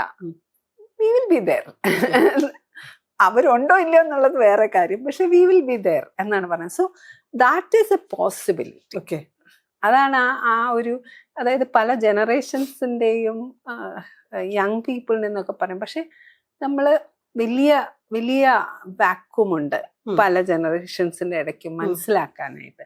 സോ അതിനെയാണ് നമ്മൾ ബ്രിഡ്ജ് ചെയ്യേണ്ടതെന്ന് തോന്നുന്നു. ഈ സർവൈവർഷിപ്പുകളെ കണക്ട് ചെയ്യുകയാണ്. അതായത് കുറച്ച് വ്യത്യസ്തമായ ഒരു സാഹചര്യത്തിലും ഒരു സോണിലും നിൽക്കുന്ന ഒരു ആളെ സംബന്ധിച്ച് ചിലപ്പോൾ കണക്ട് ചെയ്യാൻ പറ്റുന്നുണ്ടാവില്ല. അതായത് എൻ്റെ സർവൈവർഷിപ്പ്, എൻ്റെ നറേറ്റീവ് നിങ്ങളുടെ നറേറ്റീവുമായിട്ട് എങ്ങനെയാണ് കണക്റ്റഡ് ആവുന്നതെന്ന് ഒരാൾക്ക് ബോധ്യപ്പെടുത്തി കൊടുക്കേണ്ട ഒരു ആവശ്യം മാത്രമേ ചിലപ്പോൾ ഉണ്ടാവുള്ളൂ. ഈ പവർ പൊസിഷൻ ഈ ജനറേഷനിൽ ഈ പറയുന്ന സ്ത്രീ പുരുഷൻ വ്യത്യാസമില്ലാതെ അല്ലെങ്കിൽ ഒരു പുരുഷന്മാരായിട്ടുള്ള പയ്യന്മാരായിട്ടുള്ള കുട്ടികള്, ആൺകുട്ടികള്, അവർക്ക് ഈ പവർ ഉണ്ടെന്ന് തോന്നിയിട്ടുണ്ടോ? അവര് ഇതിന്റെ വിക്ടിംസ് ആണോ ഈ പാട്രിയാർക്കിയുടെ? അതെ, അവര് വിക്ടിംസ് ആണ്. പക്ഷെ അവർ സ്വയം കരുതുന്നുണ്ട് അവരല്ലാന്ന്. അവരതൊന്നും അതായത് അവർക്കൊരു തരം പൊളിറ്റിക്കൽ ഒരു എന്താ കറക്റ്റ്നെസ് എന്ന് പറയുന്ന, അല്ലെങ്കിൽ കറക്റ്റ്നെസ് ചിലർക്ക് ഒരു പ്രത്യേക വിഭാഗത്തിലുള്ളവർക്കുണ്ട്, പക്ഷെ ഒരു വലിയൊരു കോൺഷ്യസ്നെസ് ഉണ്ട്. ഓക്കെ, അതായത് ഇതാണ് ശരി, this is what should be. ഇപ്പൊ നമ്മൾ കോൺസ്റ്റിറ്റ്യൂഷൻ എന്ന് പറയുമ്പോഴും അവർ വളരെ അലർട്ടാണ്. കോൺസ്റ്റിറ്റ്യൂഷൻ എന്താണ്, ഇപ്പം അംബേദ്കറെ പഠിക്കുന്നു, ഗാന്ധിയെ പഠിക്കുന്നു. ഇതൊക്കെ പലപ്പോഴും ഈസിയറുമാണ് ഇന്നത്തെ കാലഘട്ടത്തിൽ. നമ്മൾ പണ്ട് ചെയ്ത പോലെയുള്ള ഒരു പഠനത്തെക്കാളും ഇപ്പൊ നമുക്ക് ഒരു ഒപ്പീനിയൻ രൂപീകരിക്കണമെങ്കിൽ നമുക്ക് എയുടെ സഹായം തേടാം. അപ്പോൾ ഫാക്ട്സ് AI തരുമ്പോൾ നമ്മൾ ഒപ്പീനിയൻ ഉണ്ടാക്കിയാൽ മതി. ദാറ്റ്സ് വാട്ട്, ഒരു ഡിസിഷൻ മേക്കിംഗ് ഉണ്ടാക്കിയാൽ മതി. അപ്പൊ പെർസ്പെക്റ്റീവ്സ് കറക്റ്റ് ആക്കുക എന്നുള്ള ഒരു പണിയാണ് ഈ അധ്യാപകർക്കുള്ളത്. നിലപാട്, അപ്പം നിലപാടുകൾക്ക് മാത്രമേ ഇനി ഒരു ചേഞ്ച്, നിലപാടുകൾ ഉറപ്പിക്കുക എന്ന് പറയുന്ന പണി നമ്മൾ ചെയ്യണം. അതുകൊണ്ടാണ് യഥാർത്ഥത്തിൽ ഈ നിലപാട്. ഓക്കെ, ഈ സിസ്റ്റം അവിടെ എന്ന് വെച്ച് കഴിഞ്ഞാൽ, സിസ്റ്റം എന്ന് പറഞ്ഞൊരു വലിയ കൺസെപ്റ്റാ. നമ്മളിപ്പോ കേരളത്തിന്റെ ഒരു സാഹചര്യത്തിൽ ഈ ഒരു ഇൻസിഡന്റിന്റെ ബേസിൽ നമ്മൾ സിസ്റ്റത്തിനെ കാണുന്ന സമയത്ത് നമ്മൾ ഒരു കത്തുമായിട്ട് ചെല്ലുന്നത് സർക്കാരിന്റെ അടുത്തേക്കാണ്. അവിടെ നിന്ന് അത് പോകുന്നത് അതിന്റെ ബേസിക് ആയിട്ടുള്ള നിയമം പോലും അതിനെപ്പറ്റി പോലും ഒരു ധാരണയില്ലാത്ത രീതിയിലാണ്, നമ്മൾ ഉദ്ദേശിക്കാത്ത രീതിയിൽ പോലുമാണ് വേറൊരു പോലീസ് എന്ന് പറയുന്ന മറ്റൊരു സിസ്റ്റത്തിലേക്ക് അതിനെ കൊണ്ടുപോകുന്നു. അതിന്റെ നിയമപരമായ കാര്യങ്ങൾ ഏതൊക്കെ വഴിയിൽ വെച്ച് അതിനെ വയലേറ്റ് ചെയ്യാമോ അതെല്ലാം ചെയ്യുന്നു. അവർക്ക് ആവശ്യമുള്ള വേണ്ടപ്പെട്ട ഒരാളെ പ്രൊട്ടക്ട് ചെയ്യുന്നതിനും വേണ്ടി ആ സിസ്റ്റം വേറെ രീതിയിൽ മാറിക്കൊണ്ടിരിക്കുന്നു. അവിടെ റെപ്രസെന്റേഷൻ എന്ന് പറയുന്ന ഒരു സംഗതിക്ക് വലിയ വാല്യൂ ഉണ്ടെന്ന് എനിക്ക് തോന്നുന്നു. എന്ന് വെച്ച് കഴിഞ്ഞാൽ ഈ സിസ്റ്റം മുഴുവൻ പാട്രിയാർക്കല, എത്രയോ കാലമായിട്ട് അങ്ങനെയാണ്. അതിനകത്ത് പാട്രിയാർക്കൽ ബോധമുള്ള ആ സ്ത്രീകളും പുരുഷന്മാരും തന്നെയാണ് ഒരു ഗവൺമെന്റ് ആയിട്ടും പോലീസായിട്ടും അധ്യാപക സമൂഹമായിട്ടും ഒക്കെ നിലനിൽക്കുന്നത്. ഇവിടെ റെപ്രസെന്റേഷൻ എന്ന് പറയുന്ന ഒരു സംഗതി ഇപ്പൊ WCC രൂപീകരിച്ചപ്പോൾ ഉണ്ടാക്കാൻ ശ്രമിച്ചുകൊണ്ടിരിക്കുന്ന ഒരു കോൺഷ്യസ്നെസ് ഉണ്ട്.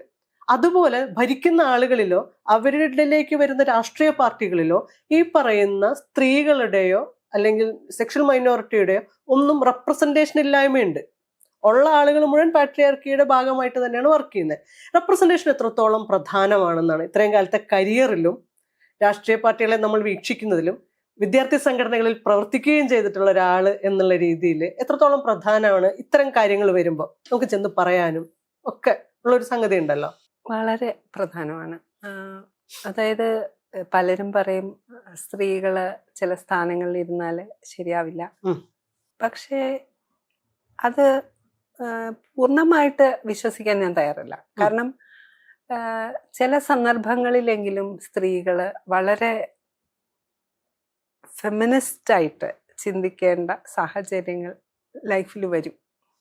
അവർ ഫെമിനിസ്റ്റ് ആണോ അല്ലെങ്കിൽ ഫെമിനിസ്റ്റ് അല്ലേ, അല്ലെങ്കിൽ നമ്മളിങ്ങനെ ഒരു വളരെ ഇഗാലിറ്റേറിയൻ ഇക്വിറ്റി ബേസ്ഡ് ആയിട്ടുള്ള തോട്ട്, ഇക്വാലിറ്റി ബേസ്ഡ് ആയിട്ടുള്ള തോട്ടാണോ ഉപയോഗിക്കുന്നതെന്നൊന്നും അവർ ചിന്തിക്കുന്ന പോലും ഉണ്ടാവില്ല.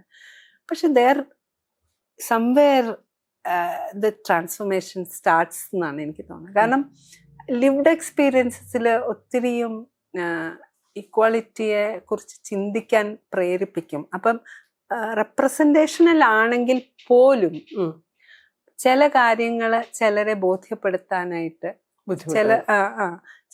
ചില അതേസമയം ചില സ്ത്രീകളെ അല്ലെങ്കിൽ ചില ഇപ്പം നമ്മൾ പറയും റിസർവേഷനെ കുറിച്ചിട്ടുള്ള ചർച്ചയൊക്കെ വരുമ്പോൾ നമ്മൾ പല കാര്യങ്ങളും ആ രീതിയിൽ നോക്കുമ്പം ഈ റെപ്രസെൻറ്റേഷനിൽ ചില ഇത്ര കാലമായിട്ട് നടന്നിട്ടുള്ള റെപ്രസെൻറ്റേഷനിലായിട്ടുള്ള ബിഹേവിയറിൽ കുറെ കാര്യങ്ങൾ എന്താ പറയുന്നത് ട്രിക്കിൾ ഡൗൺ ചെയ്യുന്നുണ്ട്.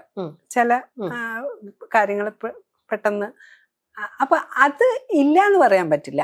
പക്ഷെ റെപ്രസെൻറ്റേഷൻ മാത്രം കൊണ്ട് ആയില്ല എന്നുള്ള ആ ഒരു ഇത് നമുക്ക് ഒരു തീരുമാനമുണ്ടെങ്കിൽ കുറച്ചുകൂടെ റെപ്രസെൻറ്റേഷനെ തന്നെ നമുക്ക് നവീകരിക്കാൻ സാധിക്കും എന്നാണ് എനിക്ക് തോന്നുന്നത്. ഇപ്പൊ ഞാൻ നേരത്തെ പറഞ്ഞ പോലെ ഈ ടോക്കണിസം റെപ്രസെൻറ്റേഷന്റെ ഭാഗമായിട്ടാണ് ഈ ടോക്കണിസം ഒക്കെ വരുന്നത്. അതായത് അവിടെ സ്ത്രീകളൊന്നും ഇല്ല, ആൾക്കാർ ചോദിക്കും അതുകൊണ്ടൊരു സ്ത്രീയെ വെച്ചേക്കാം. പക്ഷെ അത് അത്രയും പ്രഷർ ഫീൽ ചെയ്യുന്നുണ്ടാണ് പുറത്തുനിന്ന്. ഇപ്പം കേരളത്തില് സ്ത്രീകളില്ലാതെ ഉള്ള വേദികൾ ആൾക്കാരെ പ്രത്യേകമായിട്ട് എടുത്ത് പറയാറുണ്ട്. എന്ന് വെച്ചാൽ എന്തുകൊണ്ടാണ് അവിടെ ഇല്ലാത്തത്? ആരും സ്ത്രീകൾ തന്നെ ചോദിക്കല്ലോ, എന്തുകൊണ്ട് ഒരു ആളെ പോലും ഇരുത്താൻ പറ്റാത്തത്, എന്താണ് നിങ്ങൾ ഉദ്ദേശിക്കുന്നത്, ഇവിടെ പുരുഷന്മാർ മാത്രമേ ഉള്ളൂ എന്നൊക്കെ സാധാരണ സ്ത്രീകൾ വരെ ചോദിക്കുന്ന ഒരു അവസ്ഥയിലേക്ക് ഇപ്പം എന്താണ് തുല്യ പ്രാതിനിധ്യം എന്ന് പറയുന്ന അതെ. അപ്പൊ അതിലൊക്കെയും ഒരു ട്രാൻസ്ഫോർമേഷനുള്ള സാധ്യത തീർച്ചയായിട്ടും റെപ്രസെന്റേഷൻ ഒരുക്കുന്നുണ്ട്. പക്ഷെ അതിൽ എങ്ങനെയാണ് അത് വർക്ക് ചെയ്യുന്നതെന്നുള്ളത് it depends on the other ingredients എന്നാണ് എനിക്ക് തോന്നുന്നത്. WCC വന്നതിന് ശേഷം എന്തൊക്കെ മാറ്റങ്ങളാണ് സിനിമാ മേഖലയിൽ സംഭവിച്ചിട്ടുള്ളതെന്ന് തോന്നുന്നത്? ആസ് എൻ ഇൻഡസ്ട്രി അല്ലെങ്കിൽ ഒരു തൊഴിലിടം എന്നുള്ള രീതിയിൽ എന്താ പറയുന്നത്, ഈ ഒരു ഇൻഡസ്ട്രിയെ തന്നെ കുറച്ചുകൂടെ പ്രൊഫഷണൽ ആക്കാനായിട്ട് സഹായിച്ചിട്ടുണ്ട്. കാരണം ചില പ്രത്യേക ഡിമാൻഡ്സ് വരുമ്പോൾ ഇതുവരെ പുരുഷന്മാരുടെ കുത്തകയായിരുന്ന ഏരിയകളിൽ വേറെ ആൾക്കാരും വരുന്നു. So the others who are there have to become ഒരു തരത്തിലൊരു പ്രൊഫഷണൽ ആകേണ്ട ആവശ്യം വരുന്നുണ്ട്. ക്വാളിറ്റി ഓറിയന്റേഷൻ വരുന്നുണ്ട്. നമുക്കറിയാം നേരത്തെ ഇതൊന്നും ഒരു പ്രശ്നവും ഇല്ലായിരുന്ന കാലഘട്ടങ്ങളിൽ ഉണ്ടായിരുന്ന ഒരു നെവർ മൈൻഡ് എന്ന് പറയുന്ന ഒരു ആറ്റിറ്റ്യൂഡ് ഇപ്പൊ ഇല്ല. അത് കുറച്ചുകൂടെ ശ്രദ്ധിച്ച് കാര്യങ്ങൾ ചെയ്യാനും ഡീറ്റെയിൽസിൽ ശ്രദ്ധിക്കാനും അല്ലെങ്കിൽ ചോദ്യങ്ങൾ വരുമെന്ന് വിചാരിക്കാനും ഒക്കെയുള്ള ആരോ ഉണ്ട് ചോദിക്കാൻ എന്നുള്ള ആ ഒരു കാര്യം നമുക്ക് ഫീൽ ചെയ്യാറുണ്ട്. ഇപ്പൊ നമ്മള് പലപ്പോഴും പല കാര്യങ്ങളും അന്വേഷിക്കുമ്പോൾ ഇപ്പൊ ഫിലിം സെറ്റുകളെ കുറിച്ചൊക്കെ അന്വേഷിക്കുമ്പോൾ ദേ ആർ ഓൾ വെരി എന്താ പറയുന്നത് അലർട്ട്. എന്തിനായിരിക്കും അവരത് ചോദിച്ചത്, അവര് എന്തിനെ കുറിച്ചെങ്കിലും അറിയാനാണോ, ഇനിയിപ്പോ അവര് അവിടെ വിസിറ്റ് ചെയ്യുമോ എന്നൊക്കെയുള്ള ഒരു തരത്തിലൊരു പോലീസിങ് ആണത്. WCC പേടി ചില കാര്യങ്ങളിൽ എന്ന് പറയുന്നത്. പക്ഷെ അതൊരു തരത്തിൽ നമ്മളെ കുറച്ചുകൂടെ ഹെൽത്തിയർ ആയിട്ടുള്ള സിസ്റ്റംസ് ഉണ്ടാക്കാനായിട്ട് ഈ വരും വഴി സഹായിക്കുമെന്ന് തോന്നുന്നു. ഓക്കെ. പക്ഷേ സ്ത്രീകളുടെ വിസിബിലിറ്റി എന്ന് പറയുന്നത് വളരെ ദൂരെയാണ്. എന്നുവെച്ചാൽ വളരെ ഇനിയുണ്ട് കുറെ. എളുപ്പത്തില് ഈ ടെക്നിക്കൽ എന്ന സോക്കോൾ ടെക്നിക്കൽ അല്ലെങ്കിൽ ക്രിയേറ്റീവ് ഇൻഡസ്ട്രി എന്ന് പറയുമ്പോൾ ആ ക്രിയേറ്റീവ് ബിഹൈൻഡ് ദ സീൻ കാര്യങ്ങളൊക്കെ സ്ത്രീകളെ ഒട്ടുമില്ലാത്ത രംഗങ്ങളാണ്.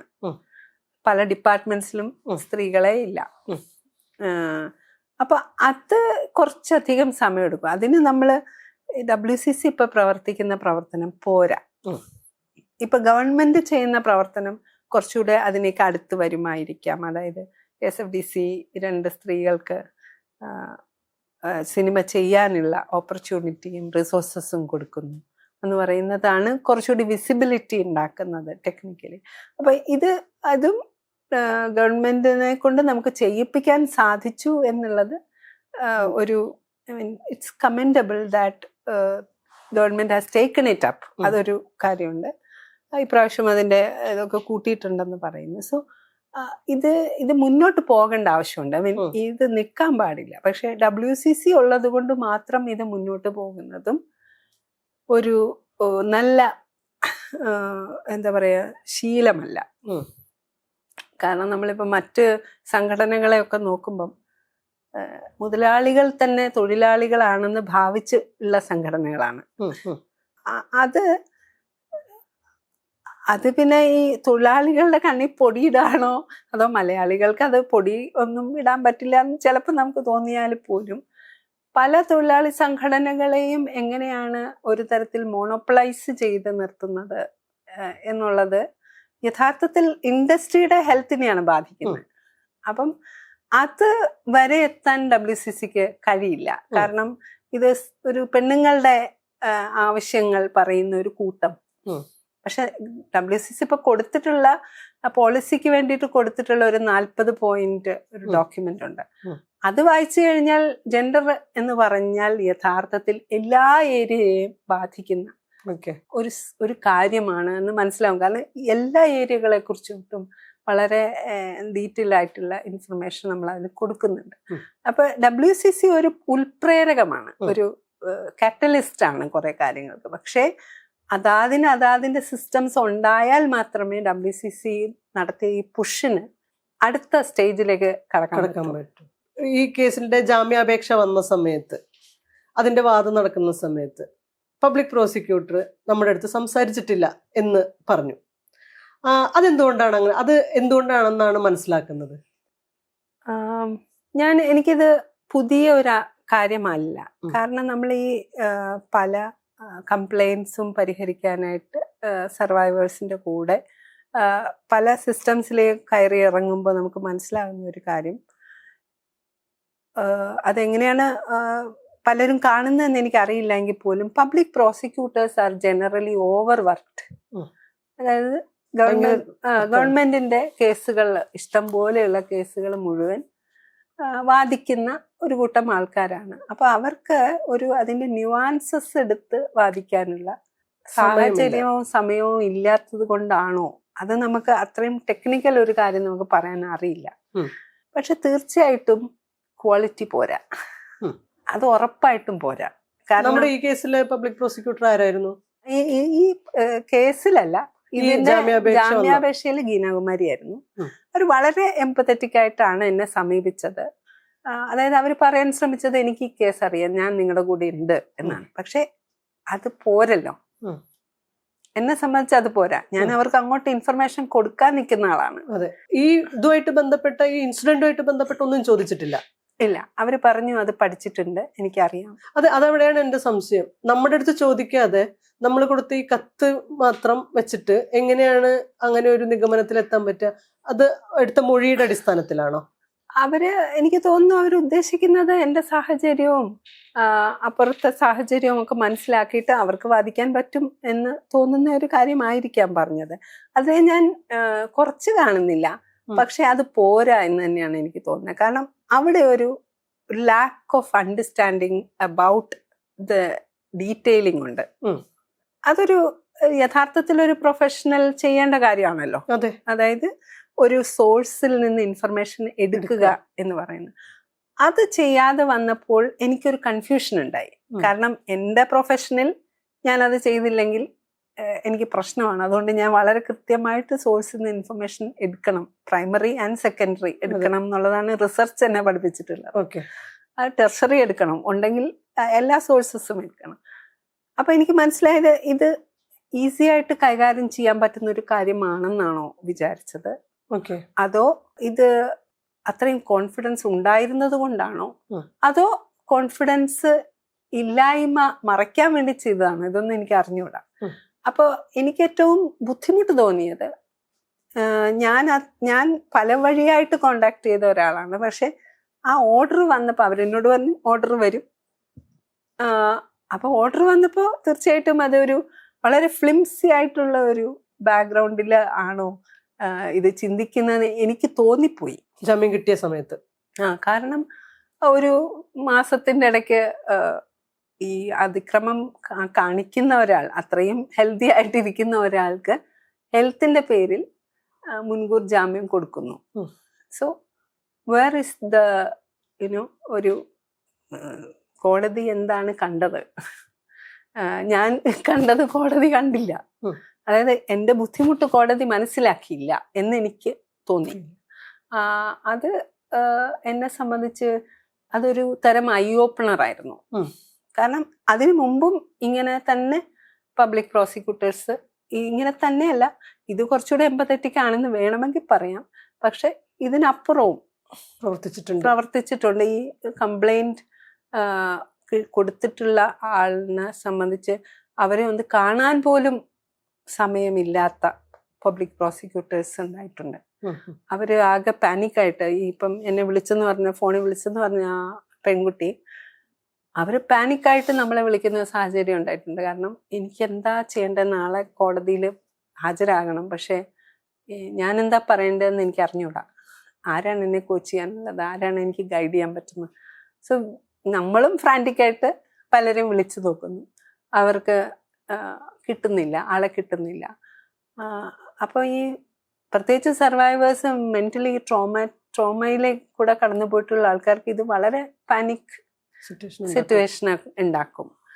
അപ്പോൾ ഇത് എന്തുകൊണ്ടാണ് ഈവൻ സ്ത്രീകളായിട്ടുള്ള പബ്ലിക് പ്രോസിക്യൂട്ടേഴ്സിന് പോലും മനസ്സിലാകാത്തത് എന്നുള്ളത് എന്നെ ചിന്തിപ്പിച്ചു.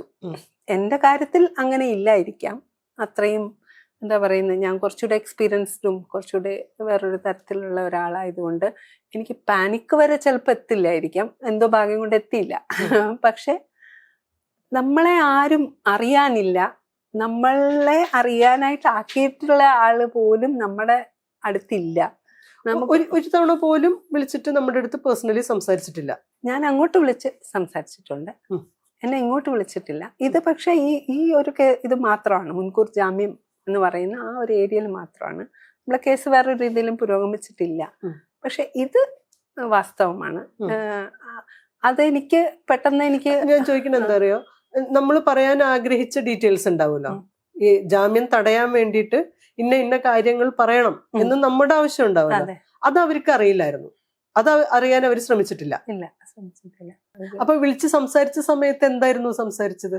ഈ പറയുന്ന പോലെ ഞാൻ പറഞ്ഞു, ഞാനിങ്ങനെ, അതായത് എൻ്റെ സുഹൃത്തായിട്ടുള്ള വേറെ സജിത എന്ന് പറഞ്ഞ സജിത മഠത്തിലാണ് വിളിച്ചവരെ സംസാരിച്ചത്. കാരണം എനിക്ക് അവരെ കിട്ടുന്നേ ഉണ്ടായിരുന്നില്ല. അപ്പൊ സജിതയുടെ സുഹൃത്താണ് എന്ന് പറഞ്ഞിട്ടാണ് വിളിച്ച് സംസാരിച്ചത്. അപ്പോൾ അവര് എന്നോട് ഇങ്ങനെയാണ് പറഞ്ഞത്, എന്നെ കംഫർട്ട് ചെയ്യാണ് ചെയ്തത്. എനിക്കറിയാം, നിങ്ങളെ എനിക്കറിയാം, അതുകൊണ്ടാണ് ഞാൻ വിളിക്കാതിരുന്നത്, എനിക്ക് കാര്യങ്ങളൊക്കെ അറിയാം, ഞാനത് നോക്കുന്നുണ്ട്, I will take care of it എന്നുള്ള ആ ഒരു രീതിയിലാണ് പുള്ളിക്കാരി പറഞ്ഞത്. പക്ഷെ ഞാൻ ആക്ച്വലി അതിനുവേണ്ടി അല്ല വിളിച്ചത്, നിങ്ങൾ എന്തായിരിക്കും അവിടെ പറയാൻ പോകുന്നത് എന്നുള്ള രീതിയിലാണ് വിളിച്ചത്. പക്ഷെ നമുക്കറിയാലോ, നമ്മൾ അങ്ങനെ സംസാരിക്കുമ്പോൾ വളരെ തിരക്കുള്ള ഒരാള് ഇതൊരു സാധാരണ കേസാണ് എന്നുള്ള ഒരു രീതിയിലുള്ള ഒരു കാര്യമാണ്. അപ്പം നമുക്കൊന്നും പറയാനില്ല, കാരണം എക്സ്പീരിയൻസ്ഡ് ആയിട്ടുള്ള ആൾക്കാർക്ക് ചിലപ്പോൾ അവരുടെ രീതി അതായിരിക്കാം എന്നുള്ള കാരണം ഞാൻ ഇങ്ങനത്തെ കാര്യങ്ങളൊന്നും നമ്മൾ ഇടപെട്ടിട്ടില്ല. ഓക്കെ.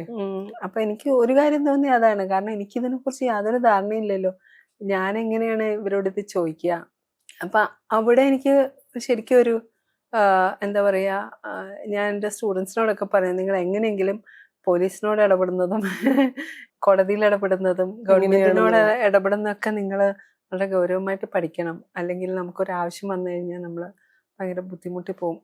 എനിക്ക് അറിഞ്ഞുകൂടാന്ന് അങ്ങനെയല്ല, പക്ഷെ അത് തുടങ്ങിയപ്പോഴാണ് നമ്മൾ ഇത്രയും ചെറിയ കാര്യങ്ങൾക്ക് പോലും നമ്മൾ ഒരു എന്താ പറയുക, നമുക്കൊരു ഇൻസെക്യൂരിറ്റി വരികയാണ്. കാരണം നമ്മൾ വിചാരിക്കുന്ന കാര്യം കമ്മ്യൂണിക്കേറ്റ് ചെയ്യാൻ പറ്റുന്നില്ല. അപ്പൊ അവിടെയും എല്ലാ സ്റ്റെപ്പിലും ഞാൻ ആലോചിച്ചു, എനിക്ക് ഞാൻ വിചാരിച്ചുകൊണ്ടിരുന്ന കാര്യങ്ങളൊക്കെ കുഴപ്പമില്ലായിരിക്കുന്നത്, പക്ഷെ ഇപ്പൊ അതങ്ങനെ അല്ലല്ലോ നടക്കുന്നത് എന്ന് ഞാൻ എൻ്റെ ഉള്ളിൽ ചിന്തിച്ചു. അപ്പം ബാക്കിയുള്ളവരെങ്ങനെയായിരിക്കും ഇതൊക്കെ ഹാൻഡിൽ ചെയ്യുന്നത്? ഈ എല്ലാ തുല്യനീതി എന്നുള്ളൊരു കൺസെപ്റ്റ് ഉണ്ടല്ലോ എല്ലാവർക്കും. അപ്പൊ നമ്മളിങ്ങനെ തമാശയായിട്ട് പറയാറുണ്ട്, എല്ലാവരും തുല്യരാണ്, ചിലർ കൂടുതൽ തുല്യരാണ്. അങ്ങനെ തോന്നിയോ ജാമ്യം കിട്ടിയ സമയത്ത്? തീർച്ചയായിട്ടും തോന്നി. കാരണം എനിക്ക് തോന്നുന്നു, എനിക്ക് അടിസ്ഥാനപരമായിട്ട് സംഭവിച്ചത്, എനിക്ക് വലിയ വിശ്വാസമുള്ള ഒരു എന്താ പറയുക സിസ്റ്റമാണ്. എനിക്ക് ഒരിക്കലും വിശ്വാസം പോയിട്ടില്ല സർക്കാരിൽ. അതെനിക്ക് തോന്നുന്നു അതൊരു പാർട്ടി ബേസ്ഡ് അല്ല. ഞാൻ വളരെ കേരള ഒരു സ്പിരിറ്റുള്ള ഒരാളായിട്ട് എനിക്ക് തോന്നുന്നത്. അപ്പം എനിക്ക് തിരിച്ച് കേരളത്തിൽ വന്ന് ജോലി ചെയ്യണം, കേരളത്തിൽ താമസിക്കണം എന്ന് ആഗ്രഹിച്ചാണ് ഞാൻ പഠനവും PhD ഒക്കെ കഴിഞ്ഞിട്ട് എങ്ങനെ പോകുന്നത്. അപ്പം ഞാൻ ഇവിടെ തന്നെയാണ് വർക്ക് ചെയ്തിട്ടുള്ളത്. എനിക്ക് ഇവിടെ ഇരുന്നാണ് സിനിമ ഉണ്ടാക്കേണ്ടത്, എനിക്ക് ഇവിടുത്തെ കുട്ടികളെയാണ് പഠിപ്പിക്കേണ്ടത്, ഇതിലൊന്നും എനിക്ക് സംശയമില്ല. അപ്പോൾ അതുപോലെ തന്നെയാണ് ഞാൻ നമ്മുടെ സർക്കാരിനെ കുറിച്ചും കരുതുന്നത്. അതെ, നമ്മുടെ സർക്കാരിനെ കുറിച്ചും കരുതുന്നത് നമ്മളെയൊക്കെ ടേക്ക് കെയർ ചെയ്യാൻ പറ്റുന്ന സർക്കാരുകൾ തന്നെയാണ് നമുക്കുള്ളത് എന്നാണ് നമ്മൾ വിചാരിക്കുന്നത്. അപ്പൊ ഇതെനിക്ക് വലിയൊരു തിരിച്ചറിവായിരുന്നു. കാരണം ഈ പറയുന്ന മോർ ഈക്വൽ സ്റ്റാറ്റസ് ഉണ്ടാകാം ആൾക്കാർക്ക്. അത് പ്രത്യേകിച്ചും ഈ ഒരു ജസ്റ്റിസ് പ്രോസസ്സിൽ അത് എത്രയോ ചെറിയ മൈന്യൂട്ടായിട്ടുള്ള കാര്യങ്ങളെപ്പോലും അഫക്റ്റ് ചെയ്യുന്നു.